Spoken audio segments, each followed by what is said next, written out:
There we go. Hello, everybody. Welcome to the live stream. I am playing Fruits of the Literature Club, for my first time ever. Yep, here it is. Alright, perfect. Yo, Hey, Shadow Crimson. Hey, Lepolio. Welcome to the stream. Yeah. This is my first time ever playing Doki Fruits of the Literature Club. How have you been? Great. I've been avoiding, pretty much all gameplay of this, so I'm going into this completely blind. I know it's a multi-route, and I've heard it's really long, but yeah, that's kind of the things that I go for when I play these. Anyway, the Fruits of the Literature Club contains spoilers for the original plot of Doki Literature Club. This modification contains situations that are not suitable for everyone and contains serious content. By playing this, you agree that you blah blah blah. Uh-huh. It's okay. I've played the original before. It's not affiliated with Team Salvada. What? Who's that in the middle?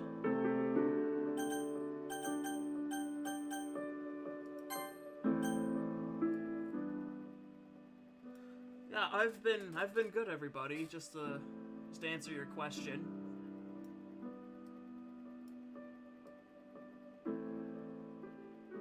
Hopefully that isn't too quiet.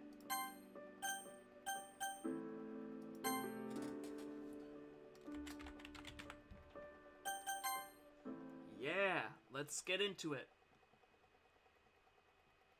The morning sun hits my eyeballs, causing them to squint shut. Having my experience, I'm used to it, but nevertheless annoyed. This is one of the few times I wish I had longer hair to block out the sun from hitting my eyes. But unfortunately, I am mandated to keep my hair below a specific length. The rhythmic sounds of the train hitting the rails remains a reminder of where I am destined. I look out of the window that I happen to be sitting next to and into the city. The stories I've heard about this place, when I found out I was coming here, I'll tell you what left a sour taste in my mouth. I actually new to the channel. Nice! Welcome! The train begins to lose momentum, signaling our arrival momentarily. I hear a familiar digital sound emanating from my watch, indicating the new hour that we have reached. Just as it does 23 other times a day. The train comes to a complete halt. The passengers around me, myself included, stand up and begin to depart our vessel. Ooh. The moment I step out onto the nicely maintained concrete, I hear a voice calling out to me. Diverse! Diverse! Who's that? I cock my head slightly towards the direction of the sound and see an old man that used to be an acquaintance of mine. I turn and walk towards the man. I didn't expect to see you here, old man. Before me is a man, about 5 feet and 7 inches tall. Pretty short compared to the normal people I'm around. His wrinkled face and squinted eyes turn into a genuine smile as the sight of me. Same with you. What are you doing here? Literally just got into town. Oh? You here for anything special? One of his eyebrows lift up. Nope. Just here to go to school. His face changes. It looks as if he is surprised. What is that face for, old man? Never thought I would hear those words come out of your mouth, Diverse. Back in, well, you know. You weren't so spry to go to school. That I was not. But times have changed, and I am ready to go to a normal school for once. His smile returns. He pats me on the back with an all-too-familiar pattern. Haha, well that's great. And what are you doing here? Well, I retired. Came out here to live with my daughter and her kids. Daughter? There's something I didn't expect you to say. Well, everyone gets old and needs to settle down eventually. Yeah, but I never thought you would. I expected you to remain with the majority of us until you finally gave out. Well, here I am. Do you have a place to stay? Yeah, I have a house somewhere near the school. Eastern side? Northeast. Ah, I know it. Need a ride? Well, I don't have any other plan. Eh? So you're gonna walk there? Pretty much. Where's your luggage? Everything I own is in the bag on my back. I point one of my thumbs to a black Kevlar backpack I have securely strapped to me. You always travel light, don't you? Easier to disappear when necessary. He chuckles. Come on, let me show you my car. By your leave. The old man had a pretty stylish car. My father used to have one of these. A '69 Mustang? She's a beauty, isn't she? Is that how you spent your retirement fund? Oh no, I still have a good half left. So out of the 800 grand they gave you, you spent over a quarter of it already? Kids aren't cheap. As well as this sexy of a car. The black Mustang accelerated into a turnpike and eventually onto a city street. When we departed the train station, I expected it to be a short ride to the place I'm living at. But I was very wrong. Turns out the train station is about a 15-minute straight drive on the freeway. Doesn't seem like much if you're a driver. If you're walking like myself, it would have taken as long as 3 hours. The convenience of a freeway allows drivers to get across great distances at a greater speed than normal roads. So you're still on Ashley's detail? The idol? Nah, I left that a long time ago. Trouble from up? Nope, just did as much as I could then. So in short, you weren't needed anymore. Pretty much. Bummer. Bummer? I don't socialize well with others. Especially with the teenager with a small degree of popularity among even more hormonal teenagers. Sounds to me that you got into some drama with this girl. I don't know what you're talking about. I look back towards him, casual glare into his face. Oh, come on, don't tell me you didn't try to get with her. Are you serious? No! Haha, good. You know that isn't allowed. That, and I don't really have a need for any type of relationship right now. Or at all, if I really look at it. Will eventually. Doubt it. We remain quiet for a few moments. I keep thinking on my comment about a relationship. It's not like I don't want one. It's the fact that in the position I am in, it would have a lot of unnecessary stress. It's not every day that I can just breathe and live a normal life day by day. Every day has a small amount of repetitiveness with it. But that is another story. We're almost there. Again, I appreciate the ride. You should stop by one day for dinner. I think my daughter would love to meet you. Huh? Why is that? I ruffle my eyebrows at him. Because you're basically like me when I was younger. She's always nagging me about telling her about my younger years. You haven't, right? Of course not, I know better. I was about to say... Don't lecture me on policies I've lived by. Don't lecture me on policies I've lived by for 30 years, Diverse. With age comes easiness, old man. I still think I could take you. That would be interesting. I still am active, you know. How so? Granted, the man was old, but he still had a pretty fit body. Usually as men get older, especially where I come from, they tend to just let themselves go. They say, screw it, I worked hard these years and I earned this.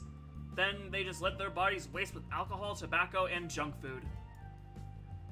I teach a self-defense class downtown. Well, that's one way. You should pop by, give some of the ruffians in my classes a little reality check. Why is that? Because you and I both know to never underestimate an opponent. They could be just as clever, attentive, aware, and more skilled than you. Ah, the old 1x4 rule. Exactly. As he says those words, we turn to step corner and find ourselves in a pretty nice suburban neighborhood. This it? Yeah, this is it. I pull the polished metallic door handle and exit the car. I look back at the man and give one last gesture of farewell. Thank you, Jeff. You got it. Before switching gears and leaving, he gives me one last smile. Well then, let's check this place out. I look around the neighborhood and notice that this suburban block has the same architecture for almost all the buildings. I take a look at the spacing between the house I am living in and the one next to it on both sides. I check the integrity of the fence that borders. Decent strength. I take a stroll around the perimeter of the house. I take note of the that's my first fuck up. I take note of the number of windows, their position on the structure, and their height from the ground. Second story windows should be fine. I take note of what looks to be the balcony and the back door. As I walk toward the front of the house, I notice a girl walking down the street. She is wearing a counterpart of the uniform I was given for school. So she must be going to the same school as I. She has somewhat of a skip in her step. Her blue eyes look up into the sky and at flowers as she passes by. Her hair is of a coral pink color. She has a bright red bow on the left side of her hair. It looks sloppily positioned. I rub my eyes before I swear I see her glow. That girl seems to be just emanate joy. I scoff at her and turn myself to the door. Did I say that right? I didn't. I rub my eyes before I swear I see her glow. I scoff at her and turn myself to the door. Kid will learn that the world isn't all sunshine and rainbows, she thinks. I unlock the door and enter. Immediately, I am greeted with the short hallway. Around 3 steps before the kitchen opens to the right. The kitchen is rather modern and well furnished. I check the fridge, and nothing. I chuckle at myself, not knowing what else to expect. The place is furnished, but I was just curious. I close the fridge and look out into the living room which borders it. I take a look into the living room and out the windows. I look and see if I can see the space directly below the window. I can't. I walk across the room and open a small white door. It leads into a laundry room, fit with a washer and dryer. Luxury. It will definitely be easier than manually washing and drying my clothes. I close the door and head upstairs. Immediately on my left is the bathroom, and across from that is my bedroom. I seriously did not spare any expense with the decor here. In my bedroom is a closet, dresser, bed, desk, and several miscellaneous items to make it look lived in. I take a moment to place my backpack on the bed and survey the area from my window. Once I get a good understanding, I walk out of my room. Next to the stairwell is a sliding glass door that leads to a balcony. I walk out onto the medium-sized cement balcony. I lean forward on the wall, my forearms supporting me, and look out into the neighborhood. Excuse me.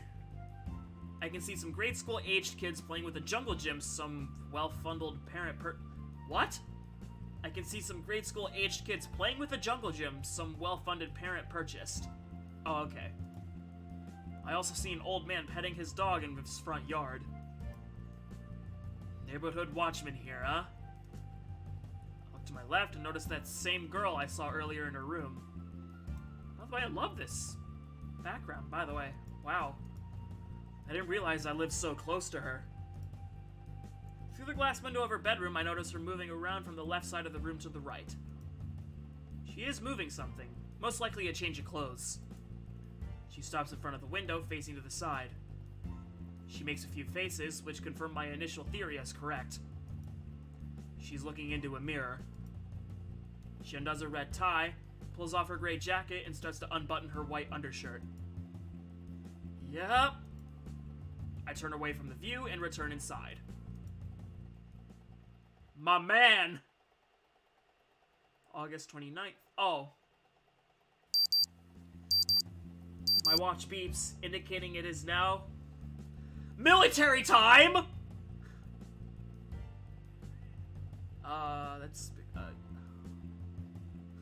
My watch beeps, indicating that it is now 20. 4 more hours until midnight.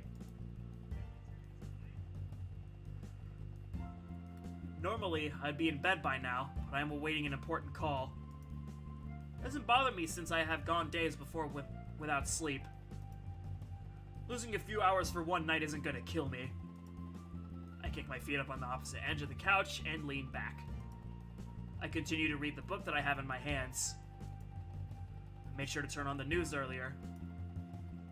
I got a general idea of the community here. I made it a habit of mine to always check the local news to scout out the area. See whether there's a high crime, no crime, political activity, the usual. I'm not a big fan of politics, but knowing the local debate helps me understand the people better.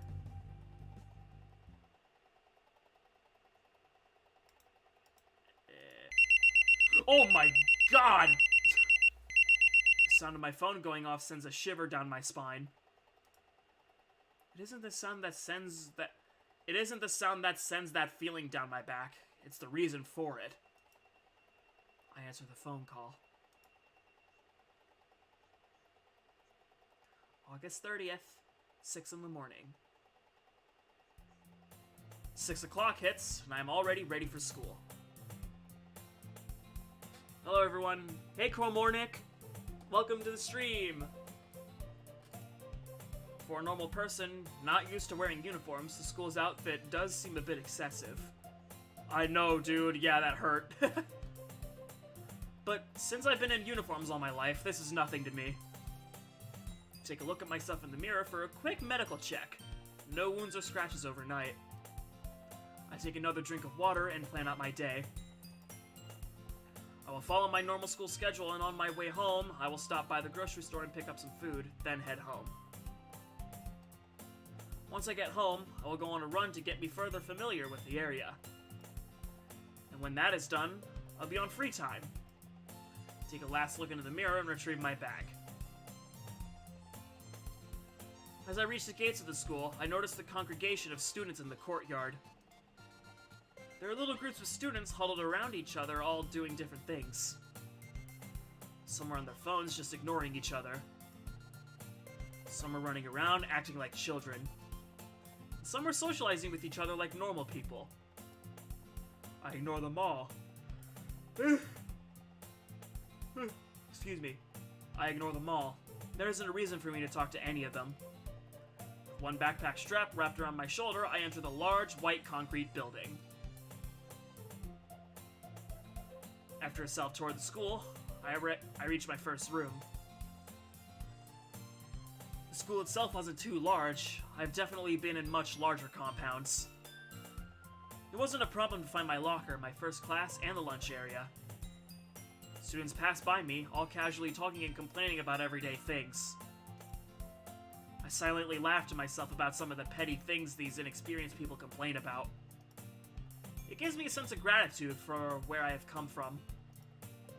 I never complained about my phone having a micro crack, or that I didn't get the money to go to the latest movie. Stupid things like that slightly irritate me. The bell rings and I enter the classroom. Third period has ended, and it was now time for lunch. I noticed that the girl who lives next to me was in my class. I had overheard several classmates and the teacher call her Sayori. The name instantly engraved itself into my mind. Without hesitation, students stood up from their desks and departed. I stand up, stretch quickly, grab my bag, and leave the classroom.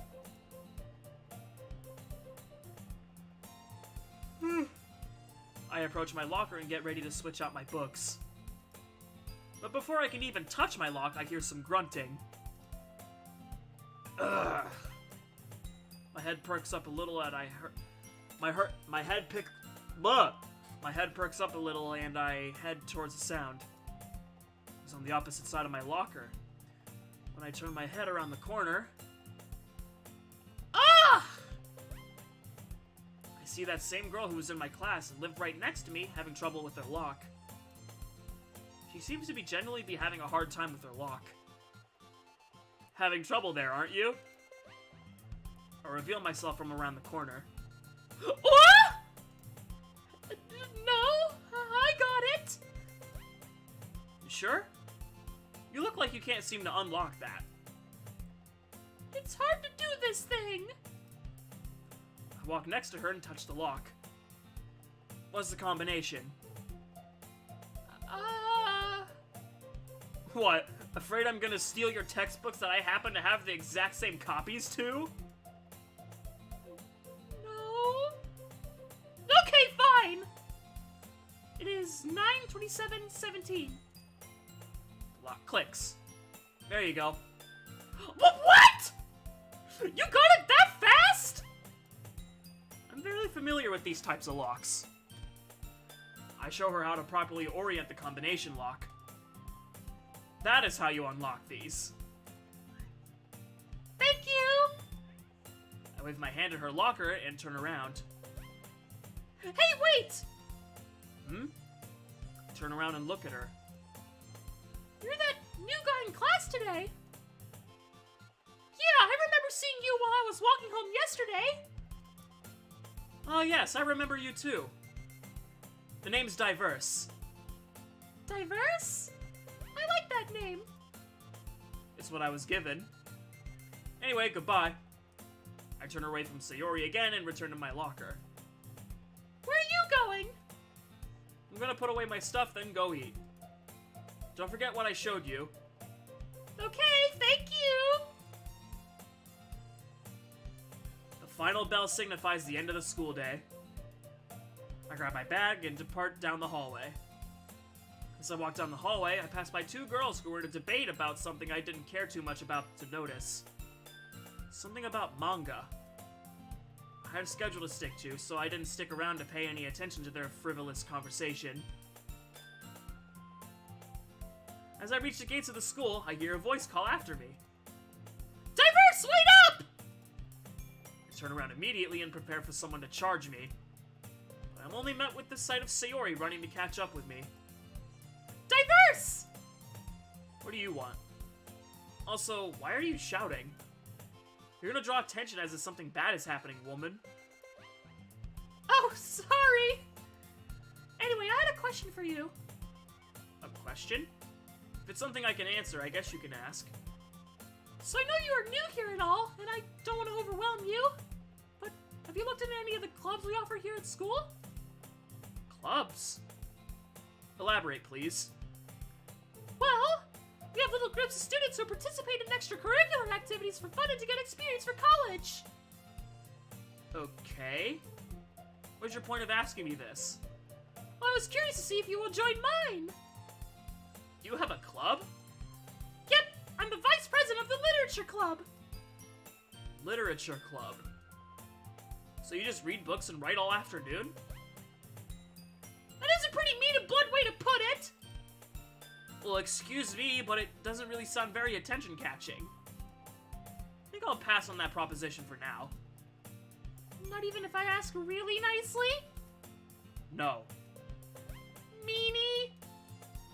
I've been called worse. Syria flashes a pouted face towards me a couple of times in an attempt to break my resolve. Unfortunately for her, I am very efficient in keeping a straight and professional face when needed. Every morning, afternoon, and evening, I always had a friend who would pay our class a visit and make sure we were all well, and we all were professional. Anyway, I'm going home. You enjoy your club. Okay, bye. I turn away from her and head home. As I watch a steak on the portable oven grill, I occasionally glance over to the homework I was given. Normal English and social history subjects were a breeze for me. However, math was a different subject. The math I normally use in life is much different than this general principle they teach in schools. In short, they're two different ball games. But begrudgingly, I continue to finish the work, taking a few breaks at times to continue to make my meal. I settled on a lean cut of meat, cooked medium rare with asparagus and rice. Hell yeah! All are high in nutritional value and are very filling. I cooked several steaks and prepared different portions of the asparagus. I'm not even eating and I'm already getting hiccups. It's the food dialogue! I cooked several steaks and prepared different portions of the asparagus and rice for later meals. It's better to prep your food now and eat it later, in my opinion. That's what I used to do in my old school, where I lived in a dorm with about 80 other students.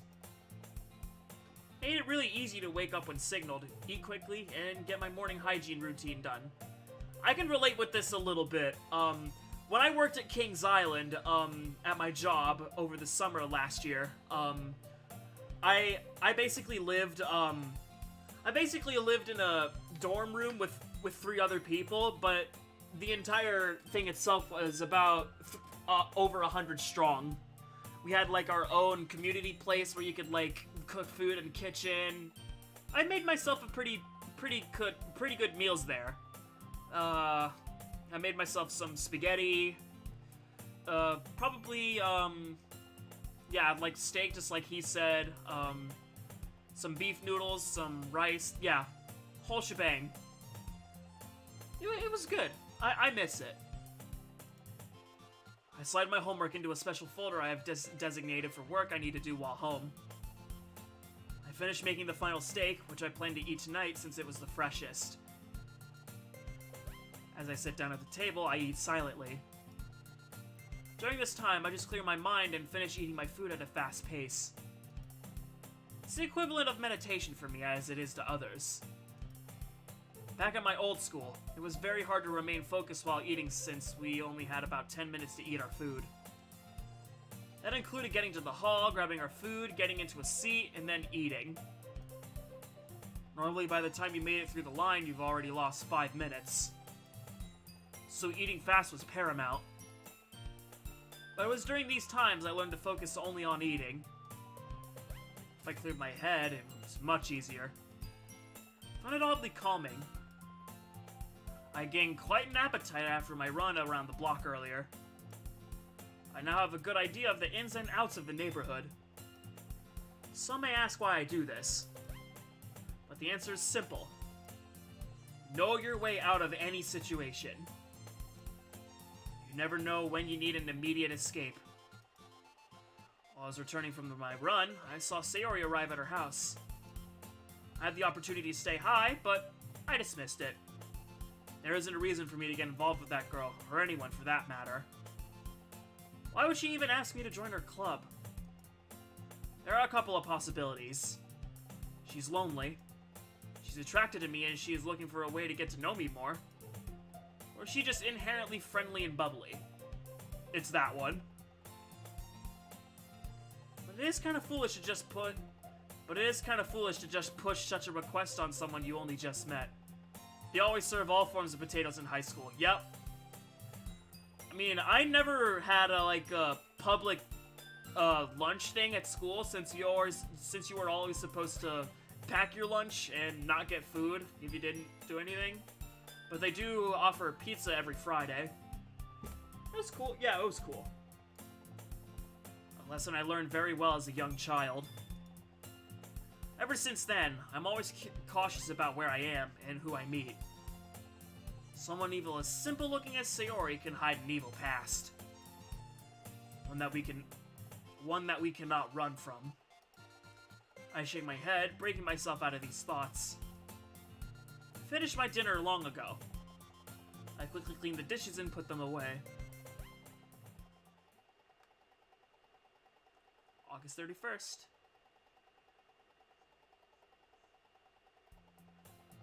Lunch period has arrived, and I do my book exchange as normal.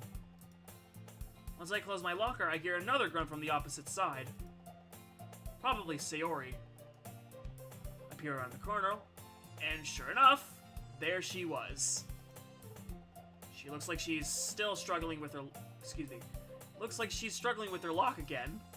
Before confronting her, I watch her carefully. She's definitely trying the way to disarm the lock that I saw her yesterday. So that's good, I guess. Watch her carefully to see if she is successful. Click. The lock releases, and she opens her locker with a happy smile.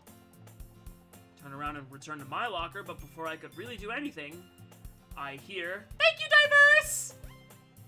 She saw me? I don't think she did. Man, she has a good peripheral vision.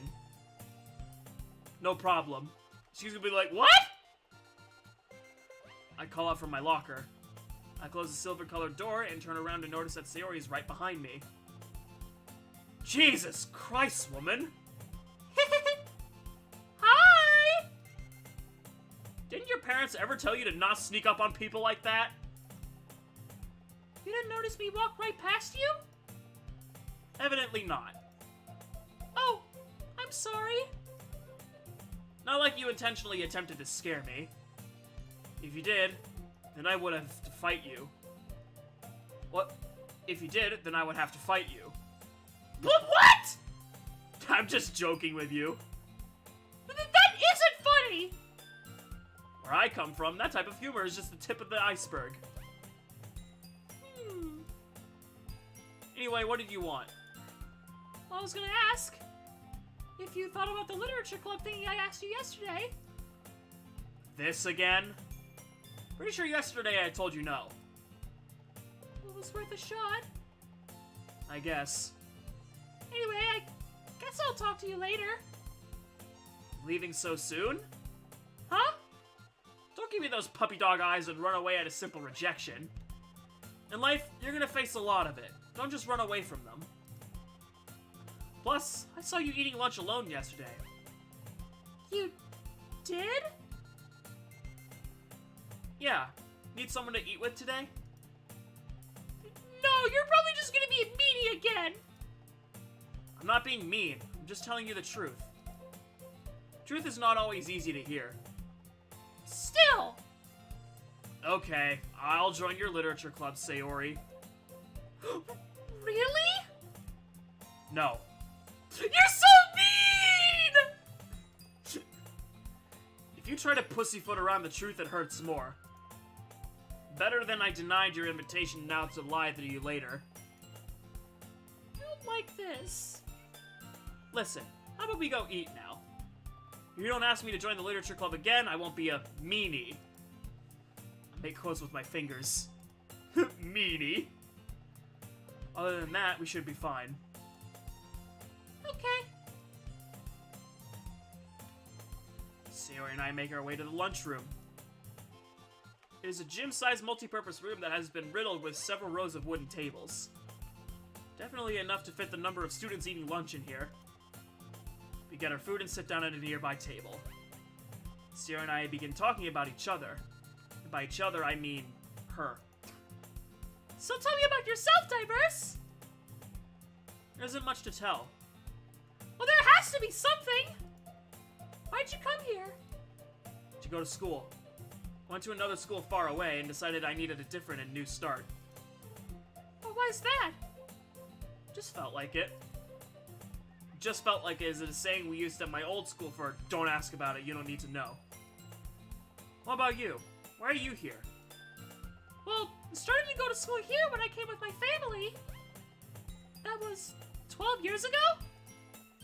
And you're how old? I'm 18.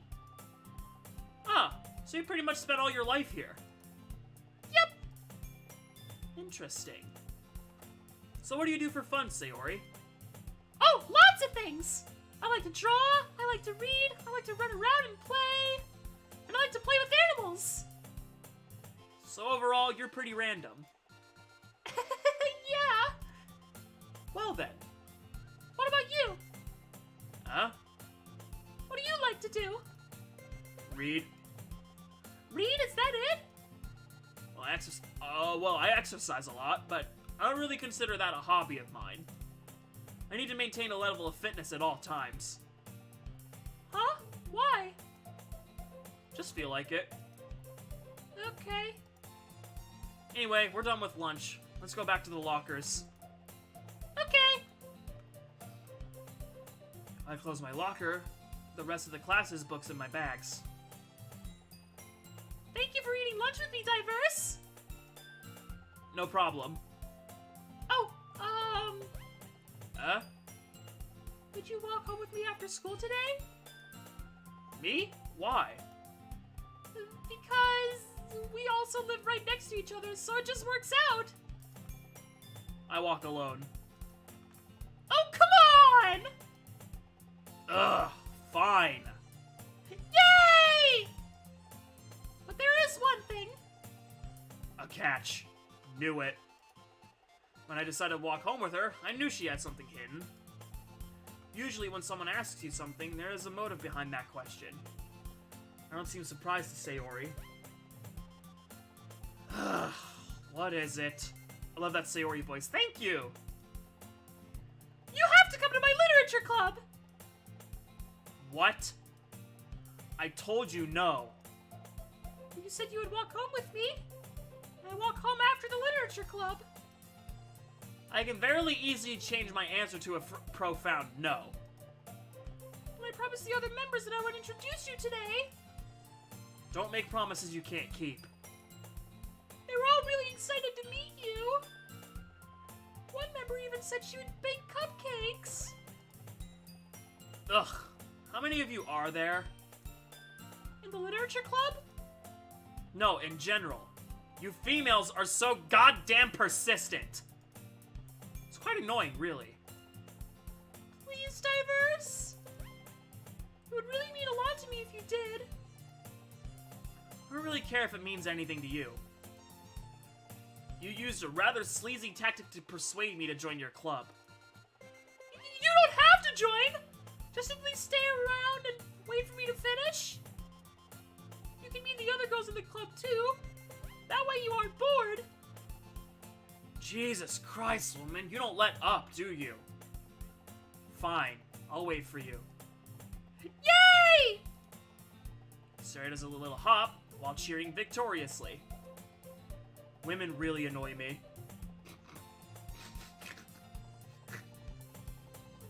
They constantly nag at you even when they don't have the right to. No woman tells me how to eat my food or when to shower or to do pretty much anything other than my own mother. This guy gets 0 bitches, and he probably likes it that way. And she earned that authority over me. The only reason I let a few men order me around is due to seniority over me. Once you're out of that chain, you no longer can control me. It's one of the reasons I was the top of the class at my old school. Now that I think of it, there was one other woman who could order me. But she's gone now. I'll see you later today, Diverse! Sierra tells me the room number of the literature club before trotting off to her next class. Ugh. I shuffle towards my next class. I arrive at the room number that Sayori gave to me after lunch. Class has been over for about 10 minutes. Sayori told me to show up at a specific time. I check my watch and wait for that time to come. Alright, here we go.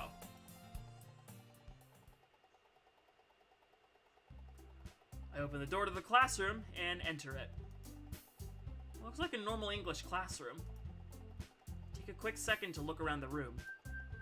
It wasn't long before a blue-eyed monster obstructed my vision. Diverse! I'm so glad you came! Didn't really have any other choice. Sayori! You didn't say the new member was a boy! It didn't seem important at the time. Natsuki, that doesn't seem like something important. If he is a club member, he is a club member. A tall, purple-haired girl arrives at the front of the room with the 3 of us. Probably coming to my defense without call. Wait a minute. I overheard these two about... Look. I overheard these two arguing about manga yesterday. Okay, so that really was them. I didn't want to say anything because those were probably just other students, but I had a feeling it was those two. Wait a minute. I overheard these two arguing about manga yesterday. But boys ruin everything. Plus, he looks like kind of a dick, too. I walk into the club room for less than 30 seconds, only said 5 words, and I'm the dick. I get the urge to open my mouth, but I restrain it. If I'm gonna be here for however long this club does its business for, I better keep my tension low. Because believe me, I know how difficult things can get when you're forced to be around a group of people who don't like you. Or just Natsuki, because she's worse, girl. Natsuki, assuming such a thing about someone right off the bat is pretty hurtful. Yeah, my feelings are real hurt. The pink-haired girl, named Natsuki presumably, looks away while angrily gritting her teeth. The most recent girl, the one with the brown hair, is the last to come to my defense. She has a proud and confident demeanor and stance upon her. She catches my eye for a second. Ugh, whatever. I'm sorry. Apology accepted. Granted, there was nothing really to apologize for, but still accepted out of respect. Hi, I'm Monica. Diverse. I'm the president of the Literature Club. If there's anything I can do to make you comfortable here with us, just ask. I'll make sure to take you up on that. Monica looks oddly familiar. I shrug the feeling and dismiss it. So Monica, yeah? What type of things do you do here at the Literature Club? I'm very glad you asked, Diverse. We focus on the study and the application of many forms of literature. Interesting. Sayori's smile perks up. What interests you in Literature Club? Nothing. I'm only here from Sayori. No? She looks at Sayori, who is squirming in her shoes. I'm escorting her home today, and she insisted I wait for her here. So, I'm just a guest. But I do hope you will join! Oh. Well, I do certainly hope you join if you are interested. Another member will get us registered at his official club. Official? Another member will get us registered as an official club. So if you have under 5 members, your club isn't really a club? Yeah. So I was correct to sense a hint of bureaucracy here. How very observant, Diverse. I heard you were new, which is why I'm surprised you caught up on that so quickly. Well, whenever I go to a new place, I always like to survey everything so I understand the social norm. Oh! Well, I hope you enjoy your stay with us today, Diverse. We're just about to start. Alright. Monica's voice were as confident as her stature was. It was oddly entertaining to observe. She definitely caught me off guard for a second there. I didn't expect anyone at this school to possess even a shred of sheer confidence. But I was clearly wrong from how Monica presented herself. The fact that she's the president of a literature club immediately shows me she's an academic. But something continues to dig at my mind about her. She looks so familiar. Hey, Atsuki, when are you gonna pass out those cupcakes? I'm starving for one! Sayori asks while taking a seat. The girls have a few desks arranged to form a table. As Sayori mentioned, it's been widened so that there's one space next to Monica and one space next to Sayori. Natsuki and Yuri walk over to the corner of the room, where Natsuki grabs a wrapped tray and Yuri opens the closet. Take a seat next to Sayori. Natsuki proudly marches back to the table, tray in hand. Okay, are you ready? Ta-da! Whoa! Natsuki lifts the foil off the tray to reveal a dozen white fluffy cupcakes decorated to look like little cats. The whiskers are drawn with icing and little pieces of chocolate were used to make ears. So cute! I had no idea you were so good at baking, Natsuki. Well, you know. Just hurry and take one. Sarah grabs one first, then Monica. I follow. It's delicious! Sayori talks with her mouth full and has already managed to get icing on her face. I turn the cupcake around in my fingers, looking for the best angle to take a bite. Natsuki's quiet. I can't help but notice her sneaking glances in my direction. Is she waiting for me to take a bite? I finally bite Excuse me. I finally bite down. The icing is sweet and full of flavor. I wonder if she made it herself. This is really good. Thank you, Natsuki. Why are you thanking me? It's not like I made them for you or anything. Huh? Well, Sayori said someone was making cupcakes in preparation for my arrival. Well, maybe. But not for, you, dummy. Okay. I give up on Natsuki's weird logic and dismiss the conversation. Yuri returns to the table carrying a tea set. She carefully places a teacup in front of each of us before setting down the teapot next to the cupcake tray. You keep a whole tea set in this classroom? Don't worry, the teachers gave us permission. After all, doesn't a hot cup of tea help you enjoy a good book? I guess. Sundays, am I right? Yep. I guess. Don't let yourself get intimidated. Yuri's just trying to impress you. Yeah? That's not... Insulted, Yuri looks away. I meant that, I believe you. Well, tea and reading might not be a pastime for me, but I at least enjoy tea. I'm glad. Yuri faintly smiles to herself in relief. I take a sip of the tea and immediately recognize what type of brew. It's a strain of oolong tea. Not one of my favorites, but better than the gruel that my old school called tea. Nevertheless, I drink it. So, Monica, why is it that you started your own club? From what I've seen so far, there are a few large-scale clubs already. Well, to be honest, I can't stand all of the politics around the major clubs. There's like nothing but arguing about the budget and publicity about how to prepare for events. But Diverse didn't even mention the debate club. Why is she talking about it? I'd much rather take something I personally enjoy and make something special out of it. And if it encourages others to get into literature, then I'm fulfilling that dream. Monica really is a great leader! Yuri also nods in agreement. I'm surprised there aren't more people in the club yet. Must be hard to start a new club in competition against all the others. You could put it that way. Not many people are very interested in putting out all the effort to start something brand new. Especially when it's something that doesn't grab your attention, like literature. You have to work hard to convince people that you're both fun and worthwhile. But it makes school events like the festival that much more important. I'm confident that we can all really grow this club before we graduate. Right, everyone?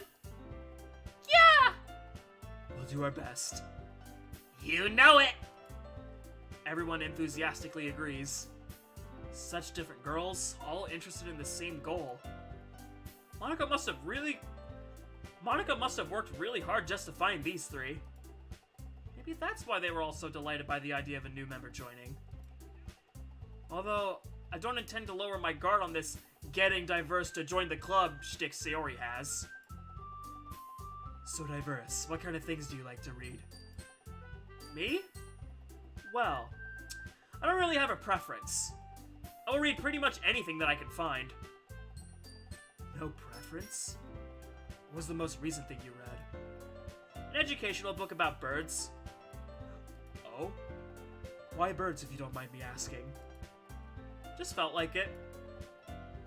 That time it was genuine. I read pretty much anything that I can. And I happened to come across a book about bird spotting. That is pretty interesting. If you say so. What do you like to read, Yuri? Let's see. Yuri traces the rim of her teacup with her finger. My favorites are usually novels that build deep and complex fantasy worlds. The level of creativity and craftsmanship behind them is amazing to me. And telling a good story in such a foreign world is equally impressive. Yuri goes on, clearly passionate about her reading. She seems so reserved and timid since the moment I walked in, but it's obvious by the way her eyes light up that she finds her comfort in the world of books, not people. But, you know, I like a lot of things. Stories with deep psychological elements usually immerse me as well. Isn't it amazing how a writer can so deliberately take advantage of your own lack of imagination to completely throw you for a loop? Anyway, I've been reading a lot of horror lately. Ah, I've read a pretty good few horror novels. Really? I wouldn't have expected that, Yuri. For someone as gentle as you. I guess you could say that. But if a story makes me think or takes me to another world, then I really can't put it down. Surreal horror is often very successful at changing the way you look at the world, if only for a brief moment. Ugh, I hate horror. Oh? Why's that? Well, Natsuki's eyes dart over to me for a split second. Never mind. That's right, you usually like to write about cute things, don't you, Natsuki? Well, what? What gives you that idea? You left a piece of scrap paper behind last club meeting. It looked like you were working on a poem called— Don't say that out loud! And give that back! Fine, fine. Your cupcakes, your poems, everything you do is just as cute as you are. Sarah slides up behind Natsuki and puts her hands on her shoulders. I'm not cute! So you write your own poems, huh? Oh? Well, I guess sometimes. Why do you care? I think that's rather impressive nowadays. Do you show your poems? No? Oh yeah, I did. Why? Natsuki averts her eyes. You wouldn't like them. Ah, not a very confident writer yet? I understand how Natsuki feels. Sharing that level of writing takes more than just confidence. The truest form of writing is writing to oneself. You must be willing to open up to your readers, exposing your vulnerabilities and showing even the deepest reaches of your heart. Do you have writing experience too, Yuri? Maybe if you share some of your work, you can set an example and help Natsuki feel comfortable enough to share hers. I guess it's the same for Yuri. Aw, I wanted to read everyone's poems. You all sit in silence for a moment. Okay, I have an idea, everyone. Natsuki and Yuri look quizzically at Monika. Let's all go home and write a poem of our own. Then next time we meet, we'll all share them with each other. That way everyone is even. Yeah, let's do it! Plus, now that we have a new member, I think it will help us all get a little more comfortable with each other and strengthen the bond of the club. Isn't that right, Diverse? Monika smiles warmly at me once again. Hold on. I raise my index finger. Eh? What's that? Remember I said I wasn't interested at this time? I'm only here as Sayori's escort home. All four girls stare back at me with dejected eyes. It's probably the best that I just tell you flat out right now. That's right. I'm sorry, I thought... I remember. Better than for me to lie to you all. The girls continue to look defeated and heartbroken. Damn it.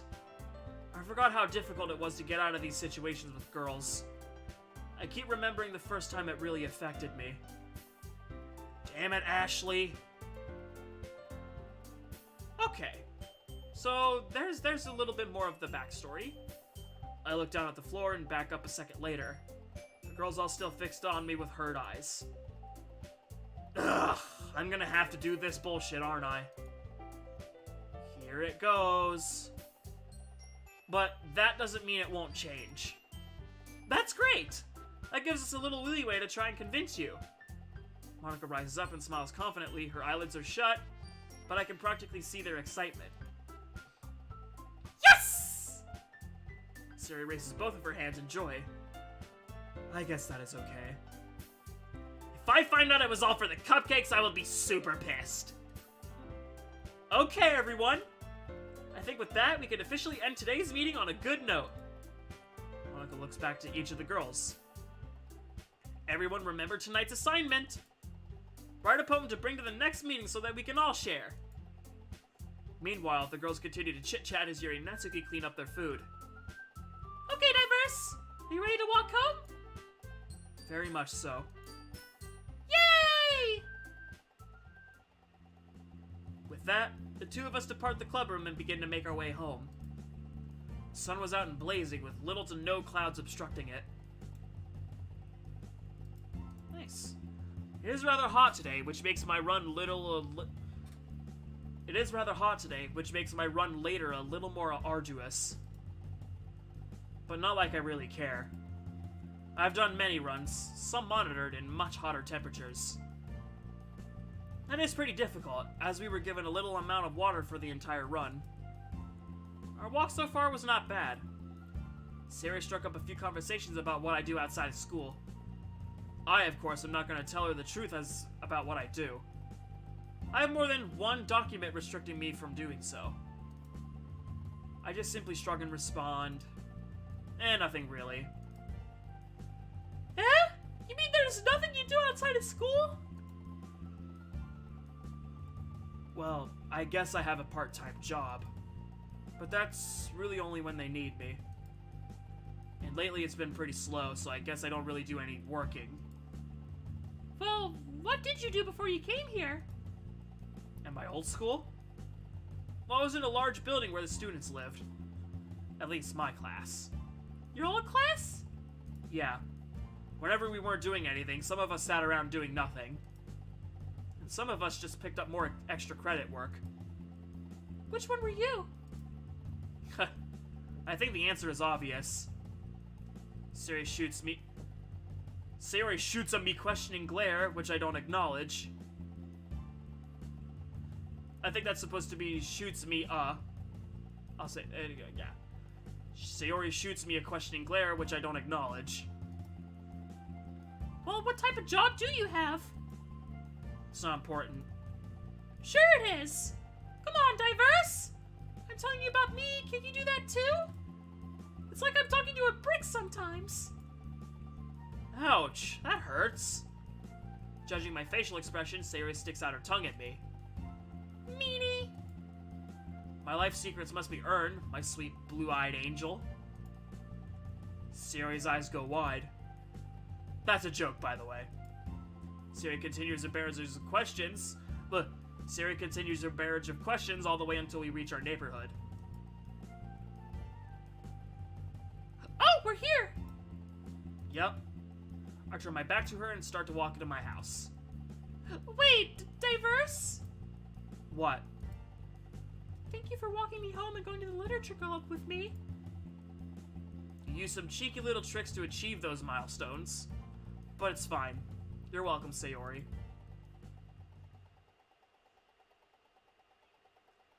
September 1st. What?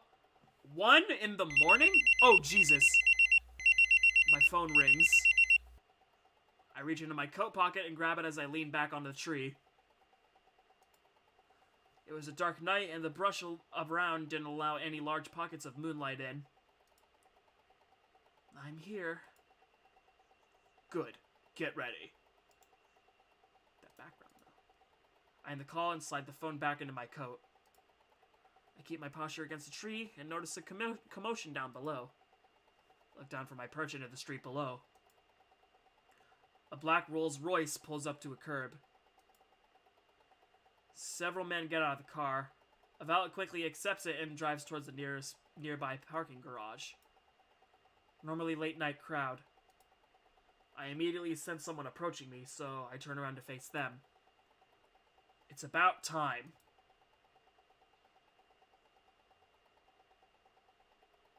Ooh, interesting stuff. I close my locker and get ready for lunch. But of course I am stopped. Hi, Diverse! Hey, what is it you need? I just wanted to see if you're okay. Huh? Well, I saw you leaving your house pretty late last night. You were watching me? What? No! I just happened to notice you leaving as I was going to bed. Well, I went to go run an errand. I lean back on my locker and run my hand through my hair. Siri leans forward while clutching her backpack. I was just curious. Oh, is that... Uh-huh. Well, I'm going now. I lean back upstairs and start off away from Sayori. Oh, one more thing, Diverse. Can we walk home again today? I raise my hand to my face and scratch my forehead. You're gonna make me wait around in that club again, aren't you? Well, I kinda have to. I go there after school. I guess. Might as well. I have nothing else better to do. Sighing, I come to realize that there was probably a book there I could read as I wait. Yay! I'll see you there after school. Mm-hmm. Before I entered the club room, Sayori waited outside for me. As I walked up, I knew exactly what she was trying to do. She was waiting to see if I actually showed up. Well, I guess it's my fault for doing so. The door closed behind both of us. I'm shrouded in a much different atmosphere than the normal school projects. Hi, Diverse! Good to see you back again today. Monica walks towards me, still pulling on her everlasting smile. Yeah, well, I'm here until Sayori goes home. Still here for when she walks home, huh? Mm-hmm. Well, today we are reading our poem, so I hope you enjoy it. Sure. I can't wait! I'm super excited to read everyone's poems! Yeah. Not as excited, Yuri? Not at all. To be fair, not many people can get excited like Sayori does. From the few days I've known her, I can understand that. Thanks for coming back, Diverse. I hope this isn't too overwhelming of a circumstance for you. Making you dive headfirst into literature when you're not accustomed to it. Oh, come on! Like he deserves any slack! Siri told me you didn't even want to be here. If you don't take us seriously, then you won't see the end of it. Natsuki, you certainly have a big mouth for... Natsuki, you certainly have a big mouth for somebody who keeps her manga collection in the club room. Natsuki finds herself stuck between saying Monica and manga. Manga's literature! Swiftly defeated, Natsuki plops back into her seat. I surveyed the girls' conversation. So, looks like I have a profile down for each of these girls. Sayori's an energetic ditz. Natsuki's aggressive. Yuri's very shy and tentative. Monika's a leader. Granted, these are simplified perceptions of them, but nonetheless, they aren't bad girls. I lean back in my seat, grab one of my books from my bag, and place it on my lap. Don't worry, guys! Diverse is a pretty hard worker. He usually does all of his schoolwork in class, and he does pretty well. Our social studies teacher was astonished. I don't know what you are hyping me up for. I just did my work as instructed. Oh! Yuri even brought you something today, you know? Well, wait, Sayori! You brought something for me? Not really. Don't be shy! It's really nothing. What is it? Never mind! Sayori made it sound like a big deal when it's really not. Ugh, what do I do? Huh? I'm sorry, Yuri, I wasn't thinking. I can tell that Yuri is uncomfortable. She shifts in her seat and looks away nervously. I'm gonna give you up. Gonna let you down for today. Later, Diverse. Alright, see you later, Le Pollo.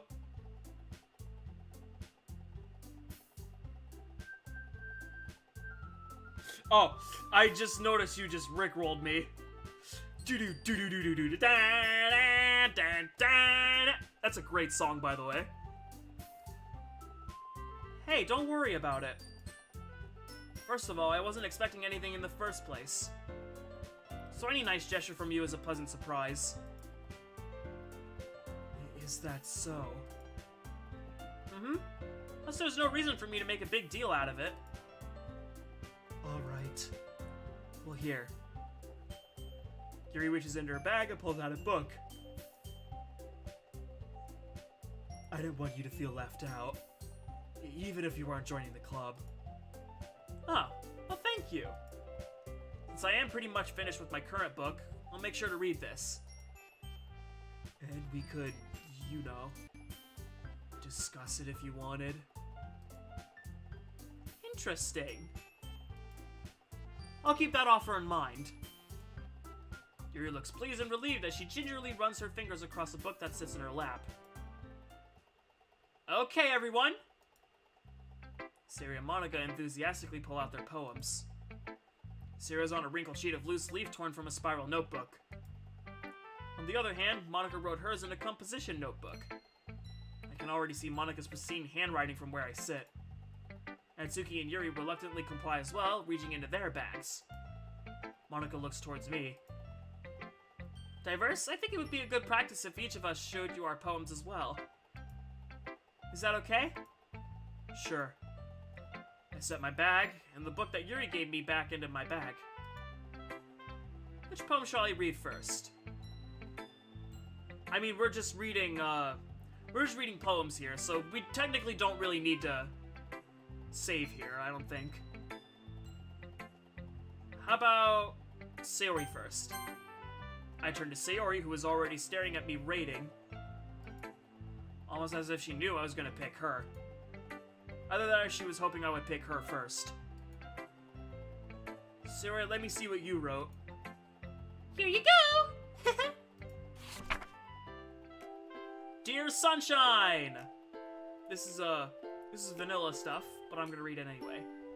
Dear Sunshine, the way you glow through my blinds in the morning makes me feel like you miss me. Kissing my forehead to help me out of bed, making me rub the sleepy from my eyes. Are you asking me to come out and play? Are you trusting me to wish away a rainy day? I look above, the sky is blue. It's a secret, but I trust you too. If it wasn't for you, I could sleep forever. I'm not mad. I want breakfast. As I read Sayori's poem, I notice her handwriting. It's what I expected. Sayori, let me guess. You wrote this poem when you woke up today, right? What makes you say that? You put that you wanted breakfast. So?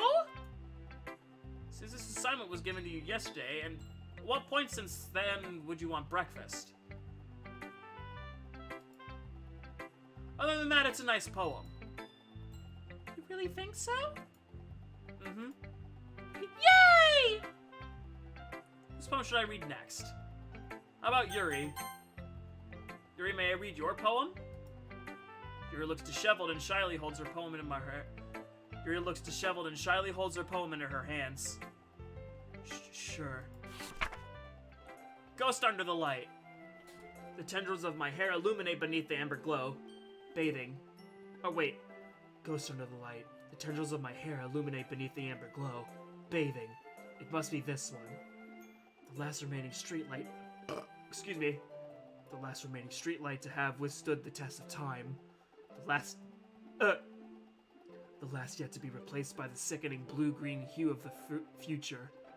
I bathe, calm, breathing air of the present but living in the past. The light flickers. I flicker back.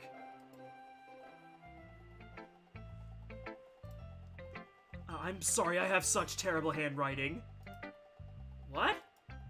I wasn't thinking that at all. But it took you a long time to read. Not really. I had to reread it multiple times. Not a bad thing, just making sure I understand it. Huh? That's a relief. Also, I like the poem. Even though it's short, it was really descriptive. It wasn't too short. I usually write longer poems. Not at all! I'm really glad you like it. I'll be honest, since it's our first time sharing, I wanted to write something a little more mild. Something easy to digest, I suppose. Are you into ghost theory? Actually, the story isn't about a ghost at all, Diverse. Remember that poets often express their own thoughts, feelings, and experiences in their work. They usually do more than tell a simple story or paint a picture. In this case, perhaps the subject of the poem is only being symbolically compared to a ghost, lingering in her last remaining place of comfort, unable to let go of the past, and soon to be left with nothing. That's a lot more solemn putting it that way. I would have never thought of that. That's impressive. Yuri smiles softly and takes her poem back. Which poem should I read next? How about Monica? I cock my head towards Monica. Monica? Yeah? Would you mind if I read your poem? Of course! Hole in wall. It couldn't have been me. See the direction the spackle protrudes? Noisy neighbor? An angry boyfriend? I'll never know. I wasn't home. Appear inside for a clue. No, I can't see. I reel, blind like a film left out of the sun. But it's too late. My retinas, already scorched with the permanent copy of the meaningless image. It's just a little hole. It wasn't too bright. It was too deep, stretching forever into everything. A hole of infinite choices. I realize now that I wasn't looking in. I was looking out. And he, on the other side, was looking in. So, I guess Monica wants to reach the player in this mod? Maybe. So what did you think? It is very freeform. I think that is the right word. I think that's the right word for it. It's okay. Yeah, that kind of style has gotten pretty popular nowadays. That is, a lot of poems have been putting emphasis on the timing between words and lines. If performed out loud, it can be really powerful. What was the inspiration behind this one? Well, I'm not really sure if I know how to put it. I guess you could say that I had some kind of epiphany recently. It's been influencing my poems a bit. An epiphany? Yeah, something like that. Kind of nervous to talk about deep stuff like that because it's kind of coming on strongly. Maybe after everyone is better friends with each other. Anyway, here's something I like to focus on while I write. Sometimes when you're writing a poem or a story, your brain gets too fixated on a specific point. If you try so hard to make it perfect, then you'll never make any progress. Just force yourself to get something down on the paper and tidy it up later. Another way to think about it is this. If you keep your pen in the same spot for too long, you'll just get a big dark puddle of ink. So just move your hand and go with the flow. I nod my head. Very wise words. You're truly more intelligent than you initially come off, Monica. Thanks for listening. I pass the poem back to her. And worse girl. I turn to Natsuki. When we make eye contact, she looks away for a second, clearly perplexed. Mind if I read your poem, Natsuki? Without saying anything, she slides the poem to me face down. Eagles can fly, monkeys can climb, crickets can leap, horses can race, owls can seek, cheetahs can run, eagles can fly, people can try, but that's about it. Yeah, I told you weren't gonna like it. I like it. What? Just be honest. I am. Why are you so convinced that I wouldn't like it? Well, because everyone in high school thinks that writing has to be all sophisticated and stuff. So people don't even take my writing seriously. But isn't the point of poems for people to express themselves? Your writing style won't make your message any less valid. In fact, even the most complex of messages can be delivered in just a few simplistic words. Yes, exactly! I like it when it's easy to read, but it hits you hard. I'm alive, help me, I'm trapped in Diverse's computer. What? Mystery, what are you talking about? Like in this poem. Seeing everyone around you do great things can be really disheartening. So I decided to write about it.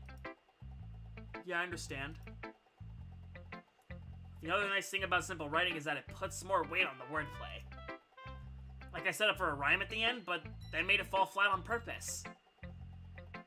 It helps bring out the feeling in the last line. So you did. I guess more went into it than I realized. That's what it means to be a pro! Glad you learned something. Didn't expect that from the youngest one here, did you? Yeah, guess not. I decided to humor her with that last comment. I don't really care about how old everyone is, but if Netsuki's feeling proud, then I won't take that away from her. Especially if it means I don't have to hear any more rude comments from her. They don't even bother me, but I'd rather not hear them. Either way, I pass the poem back to her. Across the room, Sayori and Monika are happily chatting. My eyes land on Yuri and Natsuki. They gingerly exchange sheets of paper, sharing their respective poems. As I read in tandem, I watch each of their expressions change. Natsuki's eyebrows furrow in frustration. Meanwhile, Yuri smiles sadly. What's with this language? Huh? Did you say something? Oh, it's nothing. Natsuki dismissively returns the paper to the desk with one hand. I guess you could say it's fancy. Thanks. Yours is cute. Cute? Did you completely miss the symbolism of something? Symbolism or something? It's clearly about the feeling of giving up. How can that be cute? I know that. I just meant the language, I guess. I was trying to say something nice. You mean you have to try that hard to come up with something nice to say? Thanks, but it really didn't come out nice at all. Well, I do have a couple suggestions. If I was looking for suggestions, I would have asked someone who actually liked it. Which people did, by the way. Sayori liked it, and Diverse did too. So based on that, I'll gladly give you some suggestions on my own. First of all... Excuse me. I appreciate the offer, but I spent a long time establishing my writing style. I don't expect it to change anytime soon. Unless, of course, I come across something particularly inspiring. Which I haven't yet. And Diverse liked my poem too, you know. He even told me he was impressed by it. Natsuki suddenly stands up. Oh? I didn't realize you were so invested in trying to impress the new guy, Yuri. That's not what I... You're just... Yuri stands up as well. Maybe you're just jealous that Diverse appreciates my poem more than he appreciated yours. Huh? And how do you know he didn't appreciate my poem more? Are you that full of yourself? No. If I was full of myself, I would deliberately go out of my way to make everything I do overly cutesy. Ugh! Is everyone okay? Well, you know what? I wasn't the one whose boobs magically grew a size bigger as soon as Diverse started showing up. Natsuki! Natsuki, that's a little... This doesn't involve you! I don't like fighting, guys! Suddenly, both girls turned towards me, as if they just noticed I was standing there. Diverse! She's just trying to make me look bad. That's not true! She started it! She could get over herself and learn to appreciate that simple writing is more effective, and this wouldn't have happened in the first place. What's the point in making your poems all convoluted for no reason? The meaning should jump out at the reader, not force them to have to figure it out. Help me explain that to her, Diverse. Wait. There's a reason we have so many deep and excessive words in our language. It's the only way to convey complex feelings and meaning the most efficiently. Avoiding them is not only unnecessarily limiting yourself, it's also a waste. You understand that, right, Diverse? I look at both girls while placing my hands on the table. Well? Why did I have to get dragged into this? I'm not here for more than 2 days and I'm already dragged into such a frivolous altercation. Both girls stare at me waiting for an answer. Listen, girls. This is probably one of the most stupid arguments I've ever heard. And I have literally heard 2 grown men argue over a soda and nearly beat each other to death because of it. Fact of the matter is, you both should definitely not be attacking each other because of something like this. From what I understand, there are reasons why Look, from what I understand, there are reasons writing has so many variations, each with different impacts and emotion. I look to Natsuki. Natsuki? Huh? Your writing is simplistic because that's just how you choose to write. I direct my cold, dead gaze to Yuri. And Yuri. Yes? Your writing is more formal and complex because this is how you choose to write. But that doesn't mean either of you girls is writing inferior. Both of your poems were great, and I was impressed by both of them. Okay. I guess. Now, if you both would keep me out of your petty and frivolous arguments, I would appreciate it. Both girls have sunken into their seats in defeat. Siri stands up and cries out after I silence myself. Natsuki! Yuri! You guys are my friends! I just want everyone to get along and be happy! My friends are wonderful people! And I love them because of their differences! Natsuki's poems, they're amazing because they give you so many feelings with just a few words! And Yuri's poems are amazing because they paint beautiful pictures in your head! Everyone's so talented! Also, Natsuki's cute and there's nothing wrong with that! And Yuri's boobs are the same as they always were! Big and beautiful!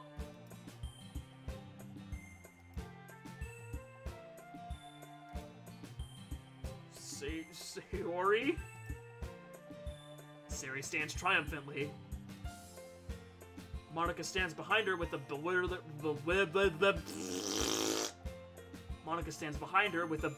expression.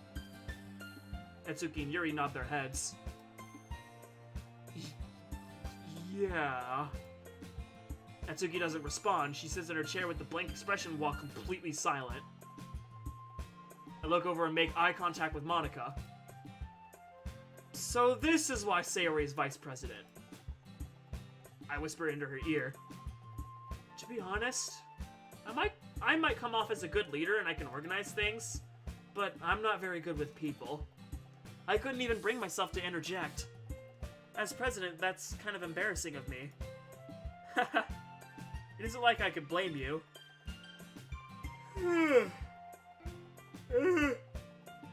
An argument like that, albeit completely stupid in nature, is still difficult to resolve. But Sayori handled that much better than I ever expected of her. That's Sayori for you. You also did well handling yourself there too, Diverse. Let's just say I'm used to these things. Nevertheless, thank you. Okay, everyone. It's just about time for us to leave. How do you all feel about sharing poems? It was a lot of fun! Well, I'd say it was worth it. It was alright. Well, mostly. Diverse, how about you? I'd say it was interesting. I turned to Sayori. Diverse! Are you ready to walk home? Sure, let's go. Siri beams at me. Sayori? About what happened earlier? Huh? What do you mean? You know, between Yuri and Natsuki. Does that kind of thing happen often? No! That's really the first time I've seen them fight like that! I promise they're both wonderful people! You don't hate them, do you? What? Jumping to conclusions and assumptions like that is foolish, Sayori. It gets people killed. Bottom line, no, I do not hate them. It takes quite a lot for me to hate someone. I just wanted to see what your opinion was. I can see why they'd make good friends with you. Phew. You know, Diverse, it's nice that I got to spend time with you in the club. If you say so. I do! Every day is gonna be so much fun! Ugh. It looks like Sayori still hasn't caught on to the fact that I haven't joined the club. We will just see what the future holds, Sayori. I pat Sayori on the shoulder. I turn to walk away from her, but she grabs my arm. Diverse? What do you want, woman? Can we hang out more today? I have things I have to do, sorry. Huh? Really? Yes. Siri pouts at me while I wave her off towards her house. Siri waves bye to me as she skips towards her home.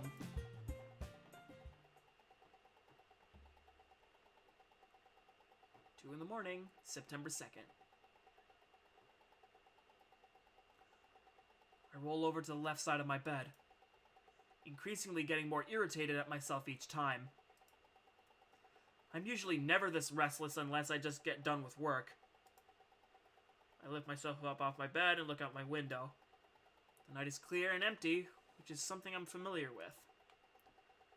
There have been many times I was forced to There have been many times I was forced to remain motionless and brush on a night like this. Waiting and waiting. There were even times when it would rain constantly. But after a while, you get used to it. I remember back at my old school, some days during PT, it would be freezing and pouring out. Of course, our instructors didn't care. A few of my classmates and I didn't think we could continue. I swear, some of the water on my underarms had begun to freeze. I hated it. But it taught me just how far a human body can go in severe conditions. It's clear I won't be sleeping for a while, so I get myself up out of bed. Might as well take a walk.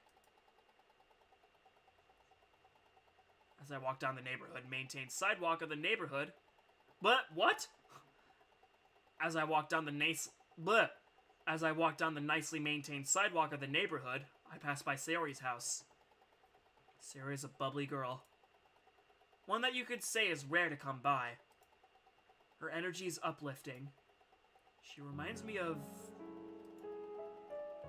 I stop walking. No. I mustn't let myself... The words leave my mouth with the pain sourness to them. I continue my walk around the block. My mind continually haunts me about something. She wouldn't want me to. I raise my head and look up to the night sky. So this is why I couldn't sleep, huh? I leave to live a normal life, but the past remains with me. No matter how far I run. If I could just say those 2 words to you, my consciousness would not eat at me. You were very important to me, after all.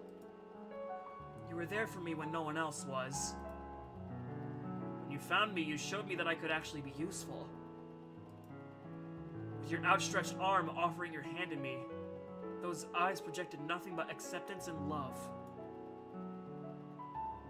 You are useful to someone somewhere. Well, you are useful to someone somewhere, Diverse. Even if it's for a day. You will know you did right with your memory. You will know you did right when your memory lingers. Those 3 sentences you spoke have engraved themselves into my mind. Damn you, woman.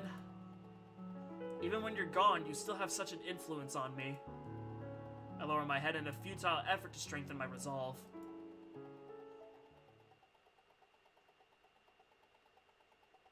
And then 3 in the afternoon. Wait, that's 3.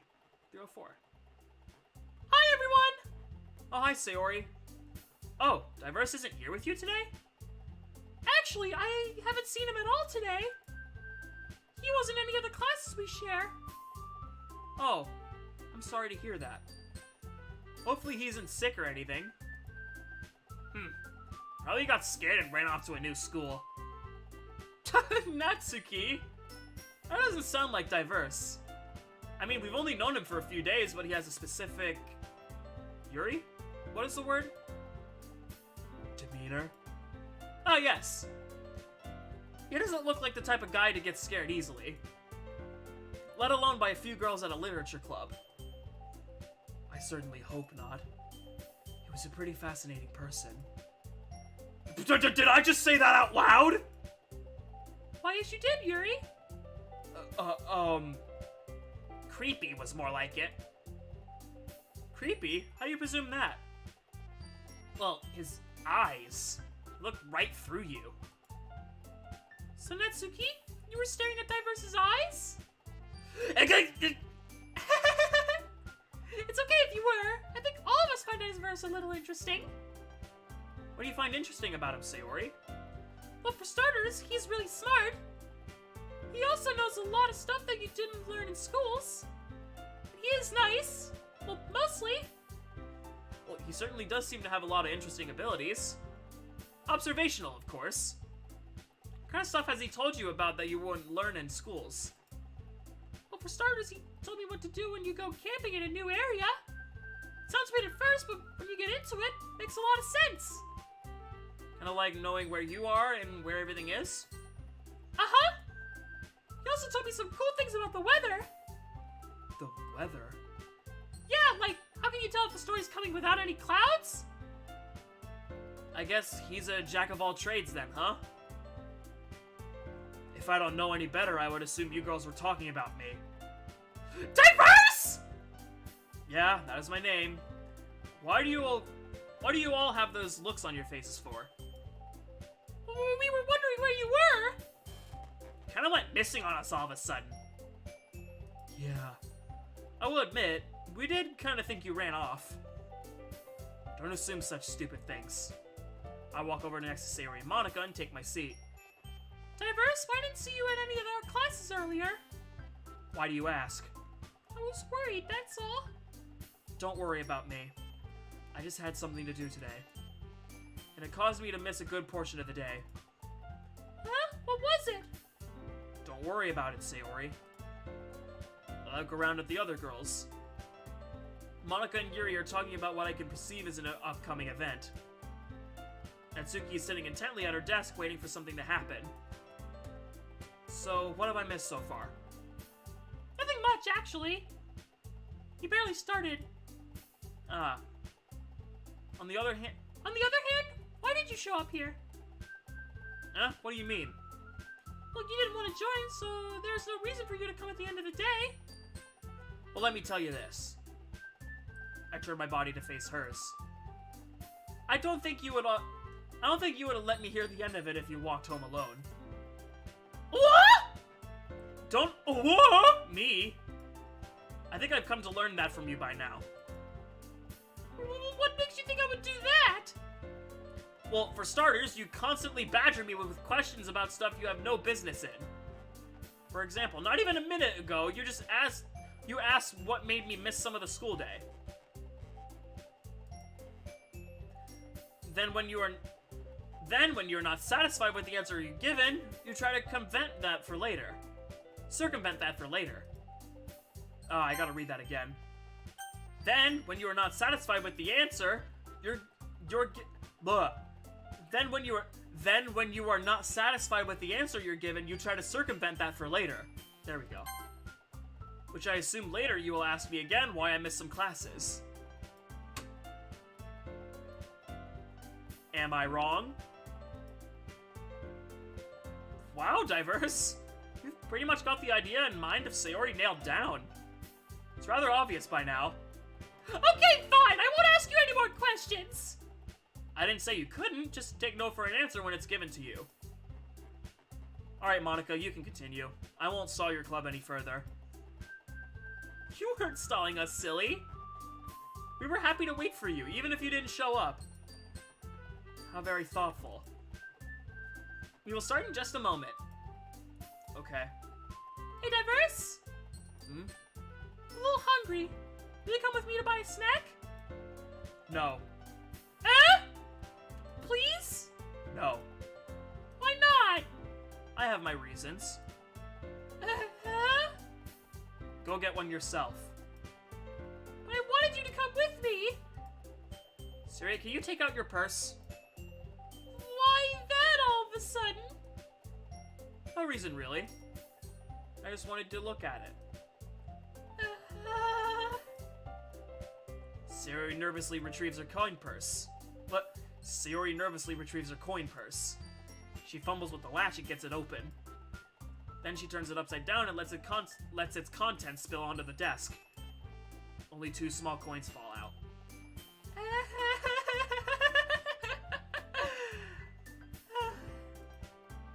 I knew it.